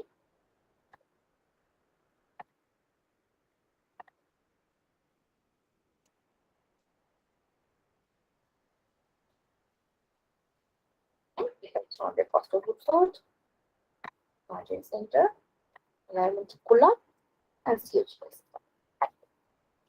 আমাদের এখানে কিন্তু এই সেলগুলো আমাদের লাগবে না, তো এগুলো আমরা ডিলিট করে দিতে পারবো। এগুলো কম্পোনেন্ট শুধু আমাদের লাগবে হচ্ছে ইনকাম সেগমেন্টে, তো আমাদের এগুলো লাগবে না, ঠিক করে দিব। এতটুকু পর্যন্তই এখানে আমরা রাখবো। আর এখানে আমাদের মান্থ গুলো উল্লেখ করে দিব যে কোন কোন মাস। তো আমাদের জানুয়ারি আছে, জানুয়ারি 2022, এভাবে করে প্রত্যেকটা মান্থ আমরা এখানে মেনশন করবো, ফেব্রুয়ারি 2022। ঠিক আছে, এভাবে করে প্রত্যেকটা মাস হবে। তো আমরা জাস্ট দুইটা করে এভাবে ড্র্যাগ এন্ড ড্রপ করলেই দেখেন প্রত্যেকটা মাস অনুযায়ী আমাদের এখানে চলে আসবে, রাইট? সো আমরা লাস্টে জাস্ট একটা মাস একটা টোটাল অ্যাড করে দিব, দ্যাটস ইট। এবার আপনাদের একটা কোশ্চেন হতে পারে যে আমরা যদি অ্যানুয়াল বাজেটের মধ্যে অ্যাকচুয়াল এন্ড বাজেট অ্যামাউন্ট দুইটাই দেখাতে চাই তাহলে টেকনিকটা কি হবে? সাপোজ আমাদের এখানে অনেকগুলো মাস আছে, প্রত্যেকেরই অ্যাকচুয়াল আর বাজেট অ্যামাউন্ট আমাদের বের করা শেষ। এখন আমরা যেটা করতে পারি, এখানে প্রত্যেকটা আন্ডারে অ্যাকচুয়াল এবং বাজেটেড অ্যামাউন্টের জন্য দুটো করে ঘর নিতে পারি, এবং জানুয়ারিটাকে তখন মার্জিন সেন্টার করে এই দুটো ঘরের মধ্যে অ্যাকচুয়াল এবং বাজেট নিয়ে আসতে পারবো। আবার ফেব্রুয়ারির জন্য দুটো ঘর করে অ্যাকচুয়াল অ্যান্ড বাজেট, আবার মার্চের জন্য অ্যাকচুয়াল অ্যান্ড বাজেট। এভাবে করে করেও আপনারা অ্যানুয়াল বাজেট শিটটাতে আপডেট করতে পারবেন, মডিফাই করতে পারবেন। ওকে, তো আমি জাস্ট এতটুকু পর্যন্ত আপাতত অ্যানুয়াল বাজেট শিটটা রাখছি। এবার আমরা চলে আসি বাজেট মেথডের মাধ্যমে বাজেটটা তৈরি করার প্রসেসে। তো এবার যেটা করবো, এখানে একটু মডিফাই করি। আমি এটার উপরে নামটা দিব কোম্পানির নেম, তো যেটা এখানে মিসিং আছে আমি এখান থেকে নামটা দিই বাজেট সেন্টার। তো এখানে লিখি কোম্পানি নেম। এটা আমি হোয়াইট দিই, আর কালারটা ডার্ক।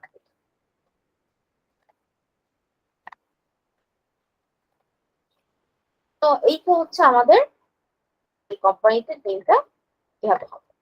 সো ফাইনালি আমরা যেটা করবো, এখানে বাকি যে জিনিসগুলো আছে এগুলো মেনশন করবো, যে ইনকাম স্টেটমেন্ট ফর জানুয়ারি, ফেব্রুয়ারি এরকম। সো আমরা জাস্ট এই দুটো সেল নিয়ে এখানে কপি পেস্ট করলাম, জাস্ট এখানে দিলাম ইনকাম স্টেটমেন্টটা। তো এবার যেটা করব, এখানে যে পার্টিকুলারস এন্ড এভরিথিং এই জিনিসগুলো আছে, এই জিনিসগুলোর মধ্যে শুধুমাত্র আমরা এই কয়েকটা সেল এবার জাস্ট ধরে কপি করব ঠিকই, কারণ এখানে যেহেতু আমরা ফাংশন অ্যাপ্লাই করে দিব, তখন কিন্তু আমাদের এটা প্রত্যেক মাসে যাতে ফাংশন গুলো অ্যাপ্লাই হবে। এই জন্য আমরা এই শীটটাকে প্রথমেই নিয়ে আসছি, যে সেপ্টেম্বরের পুরোটা এখানে নিয়ে আসছি, দেন অক্টোবরটা তৈরি করার জন্য এখানে নিয়ে আসতে হবে। তো প্রত্যেকটার মধ্যে আমরা এভাবে করে পেস্ট করবো। এভাবে পেস্ট করবো হচ্ছে আমি করব আপনাদের 4 বার করে। 4 বার করে কেন করবো? ওই যে 4টা মেথড ফলো করে তৈরি করবো বাজেট, সেজন্য। তো আমি এখানে একবার করলাম, পরবর্তীতে আরো 3 বার করবো। তো জাস্ট এখানে ঠিকঠাক করে নিই একটু, ঠিক আছে। তো এবার আমাদের এখানে যেটা করতে হবে, আমাদের নাম্বার মান্থটা চেঞ্জ করতে হবে। মার্জিন সেন্টার, এটা করবো মার্জিন সেন্টার। ইনকাম স্টেটমেন্ট, এটা হচ্ছে আমাদের মান্থ হচ্ছে 30 মান্থ, 30 সেপ্টেম্বর। এটা হচ্ছে অ্যাজ অফ 31st।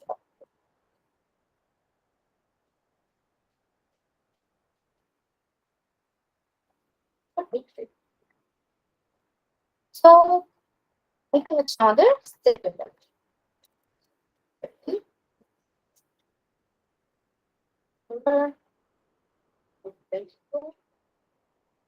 কারেকশন করে দিই আমাদের আকাশ।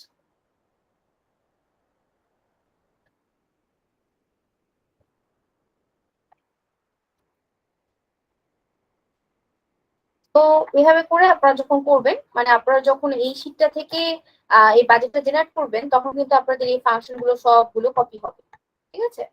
তো একবার জাস্ট এটা রেডি করে তারপরে যখন কপি পেস্ট করবেন, আপনার ফাংশন সহই এখানে আসবে। তো দেন তারপর আমাদের যেটা করতে হবে, এখানে বাজেটের অ্যামাউন্ট গুলোর ঘরগুলো আমরা এখানে চেঞ্জ করে ফেলবো। তো আমরা এগুলো সব চেঞ্জ করবো, জাস্ট করে ক্লিয়ার কন্টেন্ট দিবেন। অ্যাকচুয়াল অ্যামাউন্ট তো সবই চেঞ্জ থাকবে, সবগুলো হবে ক্লিয়ার অ্যামাউন্ট, ক্লিয়ার কন্টেন্ট। নিচে আমি এগুলো সব ক্লিয়ার কন্টেন্ট করবো। জাস্ট এই যে গ্রস মার্জিনের ঘরগুলো, এগুলো সাম করা আছে।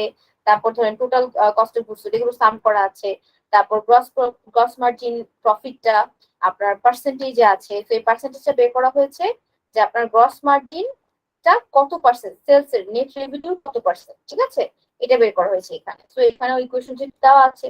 তো এই কারণে আমরা এগুলো শুধু চেঞ্জ করবো না বা এগুলাতে ক্লিয়ার কন্টেন্ট দিব না, শুধুমাত্র যেই সেলগুলোতে আমাদের অ্যামাউন্ট বসাতে হবে সেই সেলগুলোতে আমরা ক্লিয়ার কন্টেন্ট দিয়ে দিব। সো এগুলো সব আমাদের ক্লিয়ার কন্টেন্ট ক্লিয়ার করে দিলাম। এবার আমি যেটা করব, আমাদের যেহেতু প্রত্যেক মাসের শুরুতেই বাজেটটা জেনারেট করতে হচ্ছে, তো আমি যেটা করব, জাস্ট অ্যাকচুয়াল অ্যামাউন্টের ঘরটাতেই আলাদা একটা কালার দিয়ে দিব, কারণ এটা আমাদের এখন ফিল আপ হচ্ছে না। তো আমি এটা জাস্ট কোনোভাবেই যাতে এখানে কোনো অ্যামাউন্ট না বসে, দেখেন আমি এটা অন্য একটা কালার দিয়ে দিলাম, এখানে আমরা কোনো রকম কোনো এন্ট্রি দিব না। সো এটা হচ্ছে অক্টোবরের জন্য আমরা বাজেট জেনারেট করছি, সেপ্টেম্বরের ডাটাটা দেখি। তো যখন আমরা অক্টোবরের জন্য বাজেট জেনারেট করবো, আমাদের সেপ্টেম্বরের এই যে অ্যাকচুয়াল অ্যামাউন্ট গুলো দেখে আমরা zero base budgeting method follow করে বাজেট জেনারেট করবো। তো আমি যেটা করবো, এটার উপরেও একটা নতুন একটা জিনিস ইনসার্ট করবো, নতুন একটা সেল পুরোটা ইনসার্ট করে এখানে নামটা দিব, এখানে আমি অন্য একটা কালার ইউজ করি, এটার নাম দিব হচ্ছে জিরো বেস বাজেটিং মেথড। ঠিক আছে, সো এটা হচ্ছে আপনাদের বোঝার সুবিধার্থে যে কোন বাজেটিং মেথড ফলো করে কোন budget. So zero based budget এভাবে করে করে এবার আমরা যদি জাস্ট এখান থেকে প্রত্যেকটা এই যে বাজেটটা করলাম এটাকে যদি এবার আমরা জাস্ট আরো 3বার কপি পেস্ট করি, কারণ এটা আমাদের এখন রেডি হয়ে গেছে আমাদের বাজেট ইনপুট দেওয়ার জন্য, তাই না? তো এবার আমরা এখানে জাস্ট কপি পেস্ট করি যদি আরো 3বার করে, তো এখানে একবার করবো, আমি আরো একবার, এখানে আরো, ঠিক আছে? তো 3বার করবো। এবার আমি জাস্ট সব সেলগুলোকে ধরি করার জন্য। এবার প্রথম যেটা সেটা হচ্ছে জিরো বেস বাজেটিং, পরেরটা হবে আমাদের, এটা হবে আমাদের ইনক্রিমেন্টাল বা ট্রেডিশনাল দিক, ট্রেডিশনালটা দেখবো আগে, তারপরটা হবে আমাদের ইনক্রিমেন্টাল বাজেটিং,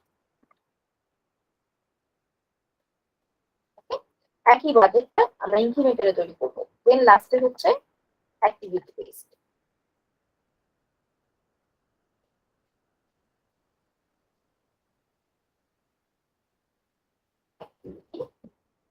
আপনারা চাইলে এটা আলাদা আলাদা কালার দিতে পারেন, আপনাদের বোঝার সুবিধার্থে এটা আলাদা আলাদা কালার আপনারা ইউজ করতে পারেন। তো যেহেতু পরবর্তীতে এই সাইটের এই যে এই কয়েকটা কলাম আমি ডিলিট করে দিব, তাই আমি আগে থেকে ওগুলো রেডি করে নিলাম। তারপর পরবর্তীতে আমাদের অগাস্টের জন্য বাজেট তৈরি করা এখন আমরা শুরু করব। তো এই যে বাজেটটা এখন আমরা শুধুমাত্র জিরো বেস বাজেটিং এর কাজ করবো, দ্যাটস ওয়াই জিরো বেস বাজেটিংটা এখানে রাখলাম। এবার আমরা জিরো বেস বাজেটিং এর যেই বাজেট অ্যামাউন্ট গুলোর ঘর আছে এখানে বাজেট তৈরি করবো। সো এখন যেটা করতে হবে, আমরা যেহেতু জিরো বেস বাজেটিং মতো ফলো করে তৈরি করছি, তার মানে আমাদের শুধু অ্যাকচুয়াল অ্যামাউন্ট গুলোর দিকে খেয়াল করে বাজেটটা জেনারেট করতে হবে। সো আমাদের প্রত্যেকটা কোম্পানির এরকম টার্গেট থাকে বা অ্যাকচুয়ালি আমরা কি ধরনের টার্গেট ফিল আপ করতে চাচ্ছি সেটার উপর বেস করে বাজেটটা জেনারেট করতে হয়। তো এই ধরনের কিছু যে ফ্যাক্টর বলেছি বাজেটের, সো আমাদের অ্যাভেলেবল ডাটা আছে, আমাদের কোম্পানির যে প্রোডাক্টস সার্ভিসেস এর যে ক্যাটাগরিজ যেগুলো আছে, এরিয়া অফ অপারেশনটা আমরা বুঝতে পারছি এখান থেকে যে তারা product and service both sell করে, এবং তাদের অপারেটিং ইনকাম বা এক্সপেন্সেস গুলো দেখলেই তাদের এরিয়া অফ অপারেশন বা সাইজ অফ দ্য বিজনেস কিছুটা আট করা যাচ্ছে, যে medium size of business. And এদের হচ্ছে যে অপারেশনাল যে টেকনিকটা এটার উপর বেস করে আমরা এখানে ইনসার্ট করি তাদের কোম্পানি গোলটা এখানে আমরা মেনশন করি। ঠিক আছে, তাদের কোম্পানি গোল কি কি হতে পারে। তো আমি এটা জাস্ট একটু বেশি বড় করে জায়গাটা নিচ্ছি এবং এখানে আমি কোম্পানি টার্গেট বা গোলটা মেনশন করছি। সো কোম্পানি গোল হচ্ছে, আমি এখানে মেনশন করি কোম্পানি গোল, এটা আমরা বাজেট প্রস্তুত করার আগে অবশ্যই সবসময় এটা বের করব। তো ফার্স্ট গোল হচ্ছে, আমি এখানে স্টার মার্ক দিয়ে মেনশন করছি যে সাপোজ সেলস রেভিনিউ ইনক্রিজ। ঠিক আছে, এইটা হচ্ছে suppose first target, increase up to 10%, একটা পার্সেন্টেজ মেনশন করলাম। এছাড়া আরেকটা গোল হচ্ছে সাপোজ যে হচ্ছে কস্ট কাটিং করা। So cost controlling, not cutting, এটাকে বলা হয় কস্ট কন্ট্রোলিং, প্রফেশনাল ওয়েতে এটা বলতে হয় কস্ট কন্ট্রোলিং। তো কস্টটাকে কন্ট্রোল করা যতটা সম্ভব, কস্ট কন্ট্রোল। ওকে, তো এই যে এই দুটো হচ্ছে আমাদের এই কোম্পানিটার গোল। তো তার মানে এটা আমাদের মাথায় রেখে আমাদের বাজেটটা জেনারেট করতে হবে। তো আমি এটা জাস্ট একটু করে রেড কালার দিয়ে দিচ্ছি যাতে এটা আমাদের চোখে পড়ে। তো এটা হচ্ছে আমাদের কোম্পানির গোল এবং এই অনুযায়ী আমরা অক্টোবরটা তৈরি করবো। তো অক্টোবরের বাজেট তৈরি করতে গেলে তাহলে এবার আমরা যদি আসি, sales of the products and services আমাদের 10% ইনক্রিজ করতে হবে মান্থলি বা একটা ইয়ারলি যদি আমরা বাজেট তৈরি করি সেক্ষেত্রে। তাহলে গত বছর বা গত মাসে যে বাজেটটা ছিল সেটা যে অ্যাকচুয়াল পারফর্ম করা হয়েছে সেটা দেখা গিয়েছে যে গত মাসে আমরা যে অ্যামাউন্টটা ইনক্রিজ করেছি সেটার থেকে আমরা এই মাসে আরো বেশি ইনক্রিজ করতে যাচ্ছি। সো 10% যদি এখানে ইনক্রিজ করি তাহলে হয় অলমোস্ট 2,20,000, তাই না? 20,000 আর এখানে যদি সার্ভিসটা খেয়াল করি, এখানে যদি 10% ইনক্রিজ আসে তাহলে সেই ক্ষেত্রে আমরা বাজেট ধরে নিচ্ছি এই অনুযায়ী 1,10,000। এই হচ্ছে আমাদের বাজেটের পরিমাণ। তবু আপনারা এখানে ক্যালকুলেশন করে দেখতে পারেন ঠিক আছে কিনা। সেটা ইন্টু 10%, আমাদের 20,000 ইনক্রিজ হবে। ওকে, তারপর আবার 1,00,000টা যদি দেই 10,000 এর মতো ইনক্রিজ হবে, তার মানে 1,10,000, রাইট? তো এখানে আমরা 1,10,000 দিলাম, 22 দিলাম। এবার আমাদের নেক্সট হচ্ছে অ্যাডজাস্টমেন্ট। অ্যাডজাস্টমেন্টের বিষয়টা হচ্ছে এই কোম্পানি অ্যাডজাস্টমেন্টে থাকার উদ্দেশ্য হচ্ছে আসলে প্রিভিয়াস ইয়ারের কোন একটা সাপোজ বুক ক্লোজ করার পরও কিছু কিছু এন্ট্রি বছরের প্রিভিয়াস ইয়ারের হয়েছে এবং সেটা অ্যাডজাস্ট করতে গিয়ে অ্যাডজাস্টমেন্টের অ্যামাউন্টটা আসছে। তো এটা প্রত্যেক মাসে নাও থাকতে পারে। তো আমরা এখানে মিনিমাম একটা বাজেট ধরবো। এখানে যেমন 5,000 পর্যন্ত গত মাসে অ্যাডজাস্ট হয়েছে, তো এই মাসে টোটালি নাও থাকতে পারে, it is completely like zero. তো আপনি যদি কোনো একটা পার্টিকুলার অ্যামাউন্ট সম্পর্কে শিওর না হন তাহলে আমরা যেটা করি বাজেটের ক্ষেত্রে ইউজুয়ালি এখানে জাস্ট হাইফেন একটা দিয়ে রাখি, অথবা যখন কোম্পানি রিকোয়ারমেন্ট অনুযায়ী চায় যেখানে একটা পার্টিকুলার একটা মিনিমাম একটা অ্যামাউন্ট দেওয়া উচিত, তো তাহলে একদম মিনিমাম একটা অ্যামাউন্ট এখানে দিই, যেমন 1,000 টাকা আমি এখানে করে রাখি। জাস্ট 1,000 টাকা একটা মিনিমাম অ্যামাউন্ট, যেটা আমাদের এই 5,000 থেকে অনেক কম। দেন তারপর এখানে হচ্ছে আমাদের বাকি ইনকাম গুলোর ক্ষেত্রে এবার আসি। এখানে হচ্ছে ইন্টারেস্ট ইনকাম। তো অ্যাকচুয়ালি দিকে খেয়াল করলে দেখতে পাবো যে ইনকাম গুলো আদার ইনকাম হিসেবে আছে, এগুলো মোর অর লেস মান্থলি কাছাকাছি ধরনেরই আসে, খুব বেশি কম বা বেশি হয় না। আমাদের অপারেশনাল ইনকাম গুলোর ক্ষেত্রে আমাদের অ্যাডজাস্ট করতে পারছি, আমাদের গোল অনুযায়ী বাড়াতে পারছি, বাট আমাদের নন অপারেটিং গুলো কিন্তু ডিপেন্ড করে যে আমাদের কি পরিমাণ লোন আমরা দিচ্ছি সেটার উপর বেস করে আমাদের ইনভেস্টেড ইনকামটা বাড়ে। কারণ ওই লোনের টাকাটার সাথে সাথে আমাদের ইন্টারেস্টও আসে, তো ইন্টারেস্ট ইনকামও বাড়ে। এছাড়া আমাদের বিভিন্ন আদার ইনভেস্টমেন্ট থাকে, সেগুলোর সাথে সাথে একটু বাড়ে। তো সেগুলো ধরনের যদি কাজ না হয়ে থাকে প্রিভিয়াস মান্থগুলোতে, তার মানে এই মাসেও আমাদের এই অ্যামাউন্ট গুলো কাছাকাছি থাকবে। তো আমি এই মান্থের অ্যামাউন্ট গুলো থেকে এই একই অ্যামাউন্ট এই মাসেও ধরার পরে এখানে জাস্ট একটা অ্যামাউন্টের জায়গাতে আমি সেটা চেঞ্জ করব, সেটা হচ্ছে gain or loss of disposal of fixed asset. এইটা একটা অ্যামাউন্ট বা এটা একটা অ্যাকাউন্ট, এরকম একটা অ্যাকাউন্ট যেটা হচ্ছে সেলের উপর বেস করে তৈরি করা হয়। তো এখন যদি আপনি ফিক্সড অ্যাসেট সেল করেন, ওটার উপর ইউজুয়ালি কোম্পানির লস হওয়ার চান্সেস বেশি থাকে, গেইন হওয়ার চান্সেস কম থাকে। তো প্রত্যেকটা মাসে তো আবার কোম্পানি ফিক্সড অ্যাসেট সেলও করে না, এটাও একটা লজিক, রাইট? তো আমরা যে অ্যাজ অ্যান অ্যাকাউন্টেন্ট যখন বাজেট জেনারেট করি, এগুলো বিষয় মাথায় রেখে বাজেটটা জেনারেট করি যে আমাদের সামনের মাসগুলোতে কোন কোন অ্যাসেট আমরা আর ইউজ করবো না বা সেল করতে যাচ্ছি। তো সেগুলো নিয়ে যখন ম্যানেজমেন্ট রিকোয়ারমেন্ট অনুযায়ী কথা বলা হবে, ডিসিশন মেক করা হবে, তখন ওই অনুযায়ী আমরা এখানে বাজেটটা জেনারেট করি। তো যেহেতু মোস্ট অফ দ্য টাইম বাজেটের ক্ষেত্রে দেখা যায় যে আমরা যদি এখানে গেইন রেখে দিই, এটা এত গেইন হয় না, দেখা যায় আমাদের আলটিমেটলি রেভিনিউটা অনুযায়ী আমরা গেইন করতে পারবো না।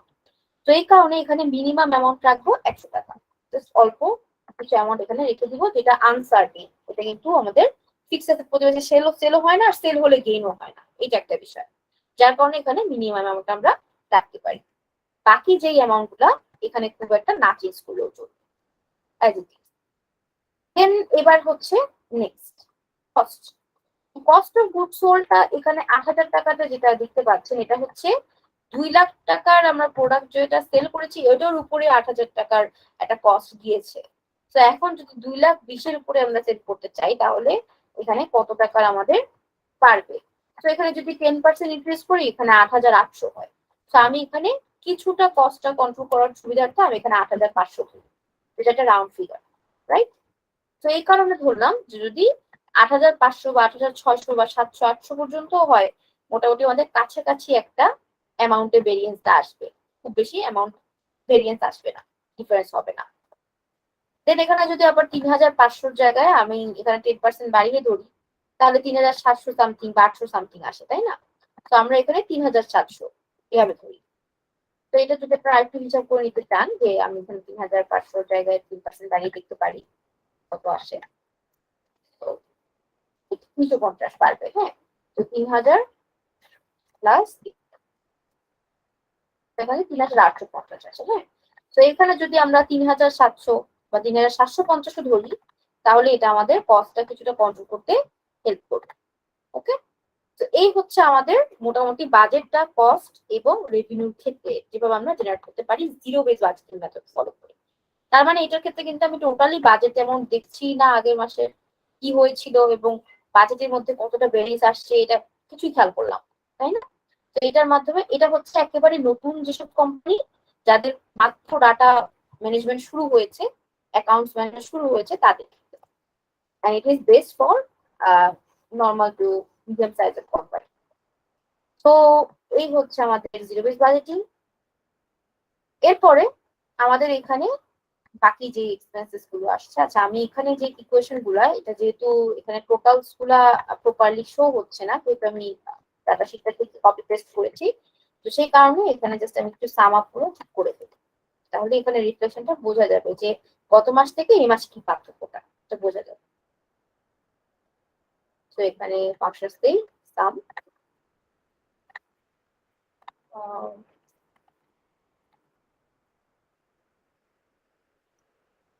তো এই রেভিনিউ সবগুলোই হবে। তো এই যে দেখেন বাজেট থেকে টোটাল রেভিনিউটা কিন্তু ইনক্রিজ হয়েছে নেট রেভিনিউটা। তারপর এখানে যেটা কস্ট সেটা বাদ দিয়ে সেটা টোটালটা এখানে হবে। তো আমি এখানে সামটা অ্যাড করি, সেটা সাম। এবার আমাদের গ্রস মার্জিনের যেটা আছে এটা হচ্ছে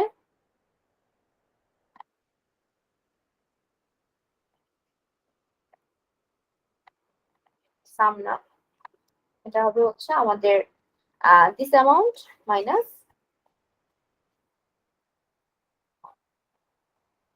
তো এটা হচ্ছে আমাদের কস্ট অফ গুড সোল্ডটা বাদ দেওয়ার পর যে মার্জিন থাকে গ্রস প্রফিট মার্জিন সেটা। তো তার মানে গত মাসের চেয়ে দেখেন এই মাসেতে কিন্তু মোটামুটি আমাদের ভালোভাবে ইনক্রিজ করছে এবং এটা অলমোস্ট 10%-এরও বেশি। তো এরকমই আর কি। তো এরকম যদি বাজেট ধরি তার মানে অ্যাটলিস্ট আমার 3,20,000-এর কাছাকাছি আমরা রেভিনিউ গেইন করতে পারবো। তো এরকম যদি বাজেট ধরি তার মানে আমাদের অবশ্যই প্রিভিয়াস মাসের চেয়ে বেটার পারফরমেন্স হবে। আদার দেন দ্যাট আমরা এবার নিচের দিকে আসি, এখানে এই যে আদার এক্সপেন্স গুলো আছে, অপারেটিং এক্সপেন্সেস গুলো এবং নন অপারেটিং, এগুলো করতে এবার বাজেট ধরবো।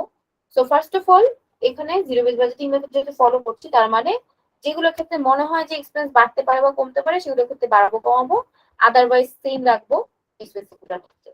তো ফার্স্ট অফ অল আমি সবগুলোকেই একটু কপি করে নিয়ে আসি, যেহেতু অনেকগুলো এক্সপেন্সেস আমরা এটাকে ডাইরেক্টলি এখানে কপি করে নিয়ে আসি। কিছু কিছু এক্সপেন্স এখানে আছে ফিক্সড, সেগুলো আমরা ফিক্স করবো না।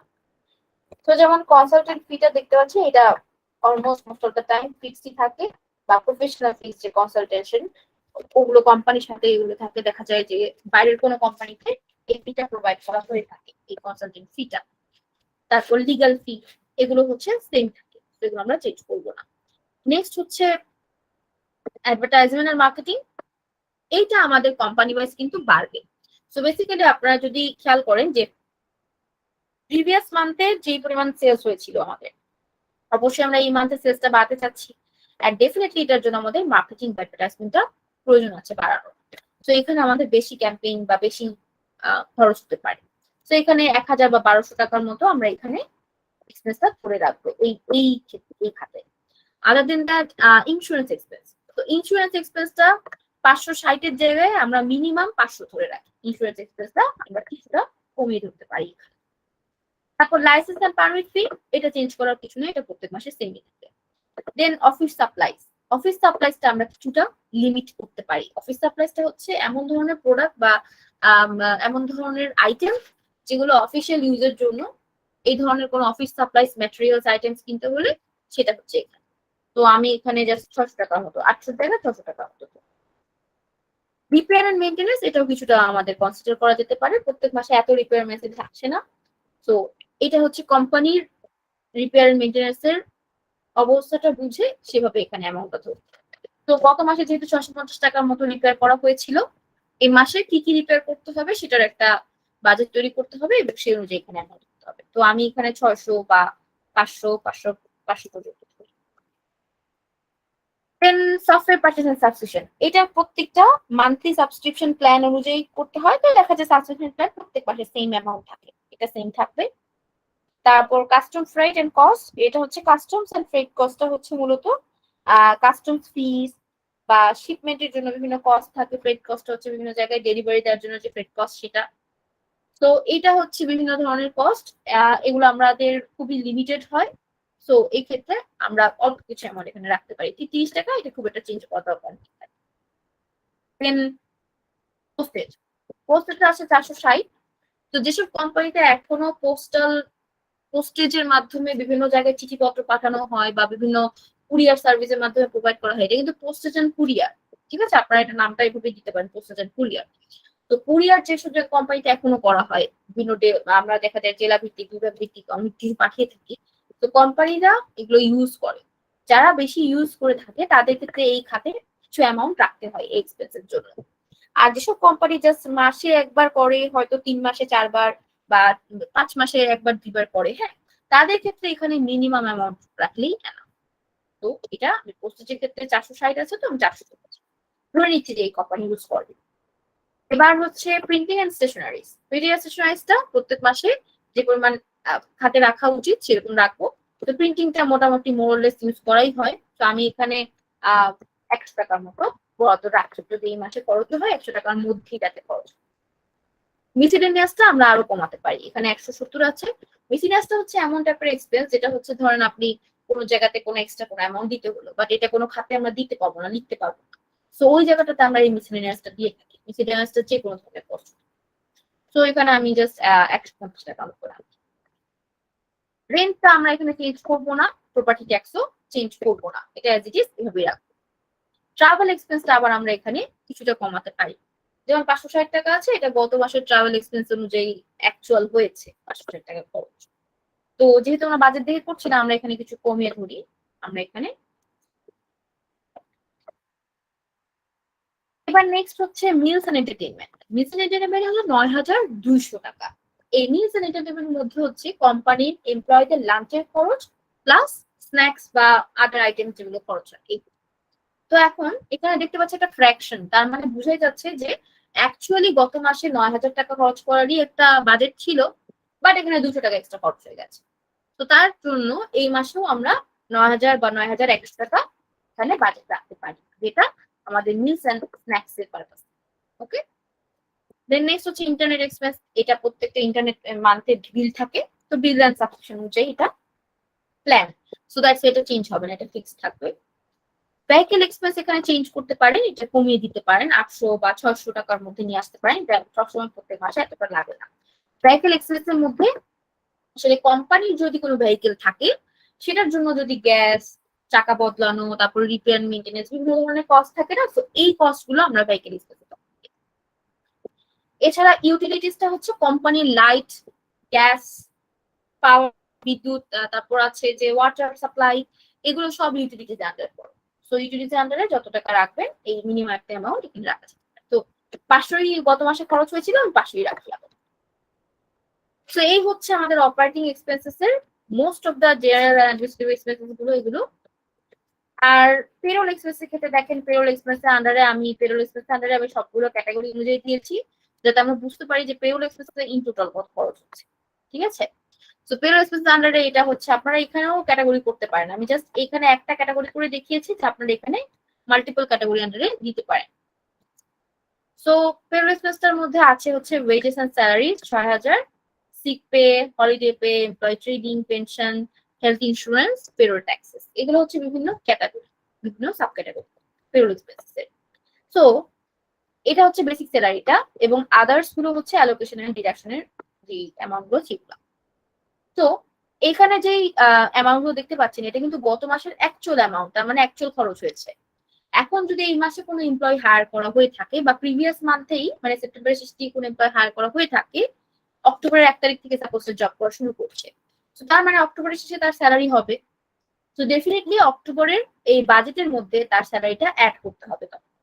আর যদি দেখেন যে আপনাদের কোম্পানি যে এমপ্লয়ি অ্যামাউন্ট সেমই আছে, এই মাসে কোনো নতুন এমপ্লয়ি হায়ার করা হয় নাই, বা ইন্টার্ন করছে, তো সেই ক্ষেত্রে অবশ্যই আমরা সেই অ্যামাউন্টটা এখানে অ্যাড করবো না। আমরা ওয়েজেস স্যালারিজ যেটা প্রিভিয়াস মান্থে অ্যাকচুয়াল হয়েছে সেটাই এই মান্থেও অ্যাকচুয়াল ধরে নেব। ঠিক আছে, বাজেটের জন্য এটা হচ্ছে ইজিয়েস্ট পদ্ধতি যেটার মাধ্যমে আপনারা তৈরি করতে পারবেন।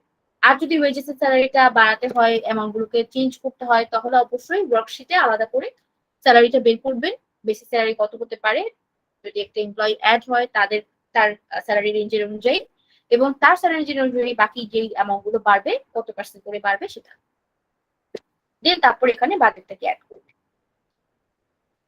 আর এখানে নন অপারেটিং এক্সপেন্সের মধ্যে আছে 4 ধরনের এক্সপেন্স দেখতে পাচ্ছি। এখানে দেখতে পাচ্ছি লোন অ্যামortization।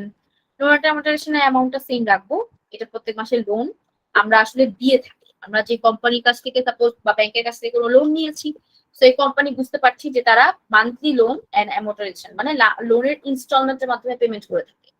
তো ইনস্টলমেন্ট মান্থলি পেমেন্ট একই থাকে, একই amount, so same amount. Depreciation expense অবশ্যই ফিক্সড অ্যাসেটটা সেল করার পর যা ডেপ্রিসিয়েশন হয়েছিল গত মাসের শেষে সেটা এখানে হয়েছিল, তাই না? সো ফিক্সড অ্যাসেটের আগে দেখেন বাজেট ধরা হয়েছিল 2000, ফিক্সড অ্যাসেটটা সেল করে হয়েছে 1690, রাইট? তো এটাই হচ্ছে অ্যাকচুয়াল। এখন আমরা এই মাসে যদি সেল করে থাকি তাহলে এই 1600 আরো কমবে ডেপ্রিসিয়েশন, তখন আমরা সেটা অ্যাকচুয়ালি রিপ্লেসমেন্টটা পাবো। বাট আমরা এখন পর্যন্ত সেটাই ধরবো যেটা গত মাসের সেল করার পর হয়েছে। তো গত মাসে সেল করার পর হচ্ছে এই ডাটাটা, তার মানে এটা আমাদের সেম থাকবে। এবার ইন্টারেস্ট এক্সপেন্স যেটা, সেটা হচ্ছে এই লোনের সাথে যে আমাদের ইন্টারেস্ট প্রোভাইড করতে হয় সেই ইন্টারেস্টটা, তো ইন্টারেস্টটা আমাদের সেম থাকবে, যেহেতু লোনের ইনস্টলমেন্টও সেম, ইন্টারেস্টেরও ইনস্টলমেন্ট সেম থাকবে। তারপর loss and disposal of fixed asset. Loss and disposal of fixed অ্যাসেটটা হচ্ছে আপনি ফিক্সড অ্যাসেট সেল করছেন, এটার মধ্যে লস থাকে। তো 690 টাকা লস গত মাসে হয়েছে, সেল করেছেন ফিক্সড অ্যাসেট গত মাসে। তো এই মাসে ফিক্সড অ্যাসেট সেল হবে কিনা এটা আনসার্টিন, তো এই কারণে লসের ঘরে আমি জাস্ট 500 টাকার মতো একটা অ্যামাউন্ট রাখি। তো গেইনের জন্য রেখেছি 100, লসের জন্য রেখেছি 500। যদি ফিক্সড অ্যাসেট সেলও হয় এই 500-র মধ্যেই লস বা গেইন কিছু একটা হবে। সো এই হচ্ছে অ্যামাউন্ট যেটা আপনারা এখানে করতে পারবেন এবং এটার মাধ্যমে আপনারা বাজেট অ্যাড করতে পারবেন। ঠিক আছে, তো এইভাবে আপনারা এই পুরো মান্থলি বাজেটটা জেনারেট করতে পারবেন। আর আফটার দ্যাট বাজেট এখানে টোটাল এই অ্যামাউন্টটা বের করতে হবে, এখানে সাম করে দেখি আমরা যে কতটুকু আমরা কস্ট কন্ট্রোল করতে পেরেছি গত মাসের তুলনায়।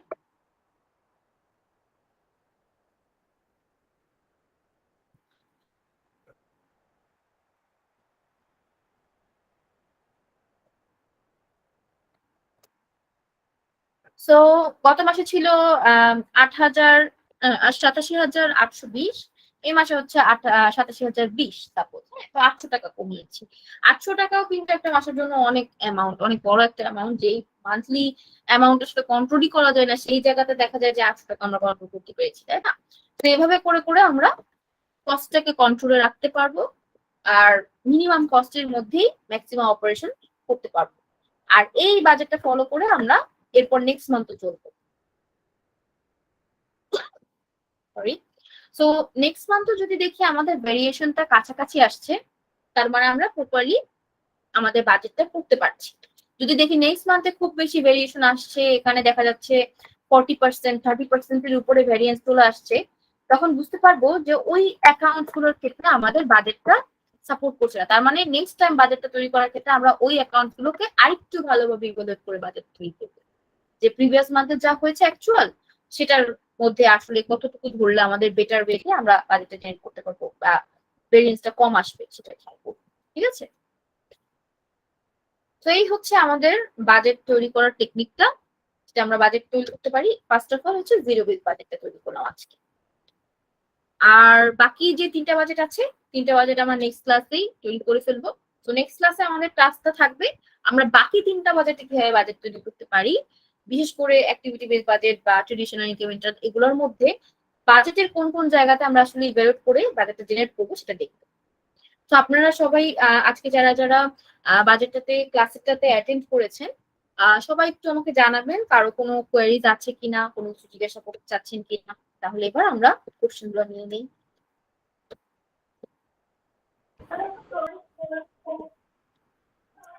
হ্যালো আপু, জি ভাইয়া, শুনতে পাচ্ছি, বলুন।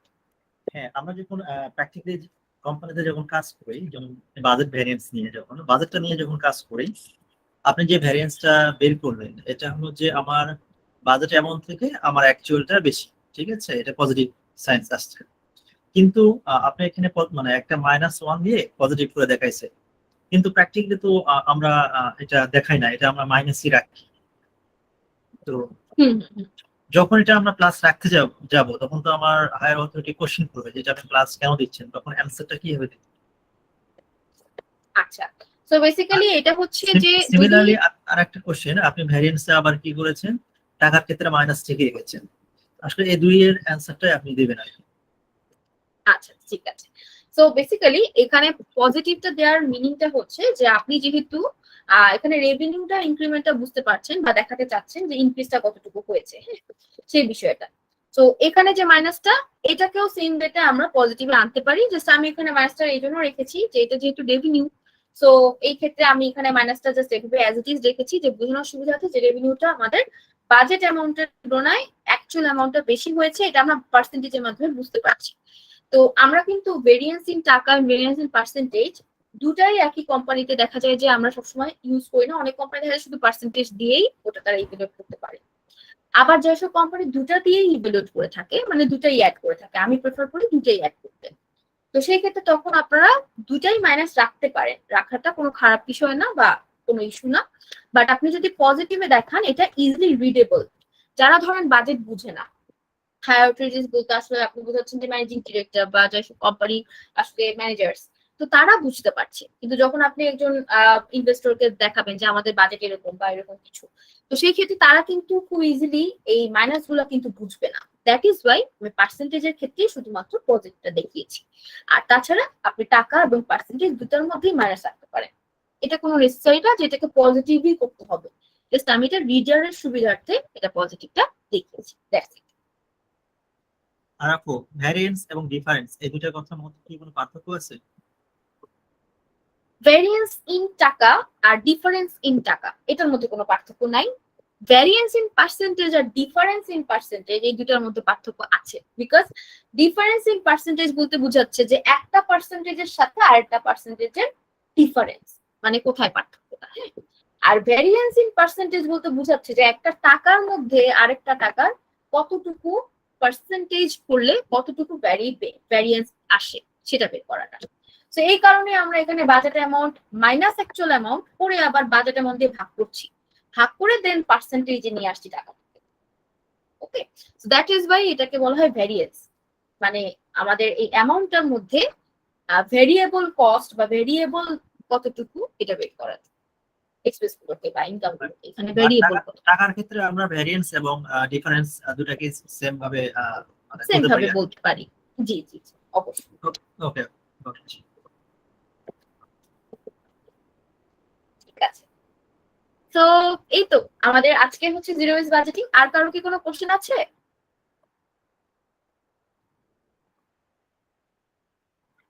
আমি আপনাদের এই টেমপ্লেটটা আজকে ক্লাস অনুযায়ী আপলোড করে দিব। আর নেক্সট ক্লাসে আমরা এই টেমপ্লেটের মধ্যে বাকি আরো যে বাজেট মেথড গুলো আছে এগুলো অ্যাপ্লাই করে বাজেটটা তৈরি করব। আর তারপরে আমি আজকের যে টেমপ্লেটটা দিব এটা রিপ্লেস করে দিব, এটা নেক্সট ক্লাসের টেমপ্লেটের সাথে রিপ্লেস করে দিব, যাতে এই টেমপ্লেটটার উপরেই যে নতুন টেমপ্লেটটা তৈরি হবে ওটা যাতে চলে আসে, আপনারা আপডেটেডটা পাবেন। ঠিক আছে, তো আমি এটার নাম করছি ইনকাম স্টেটমেন্ট।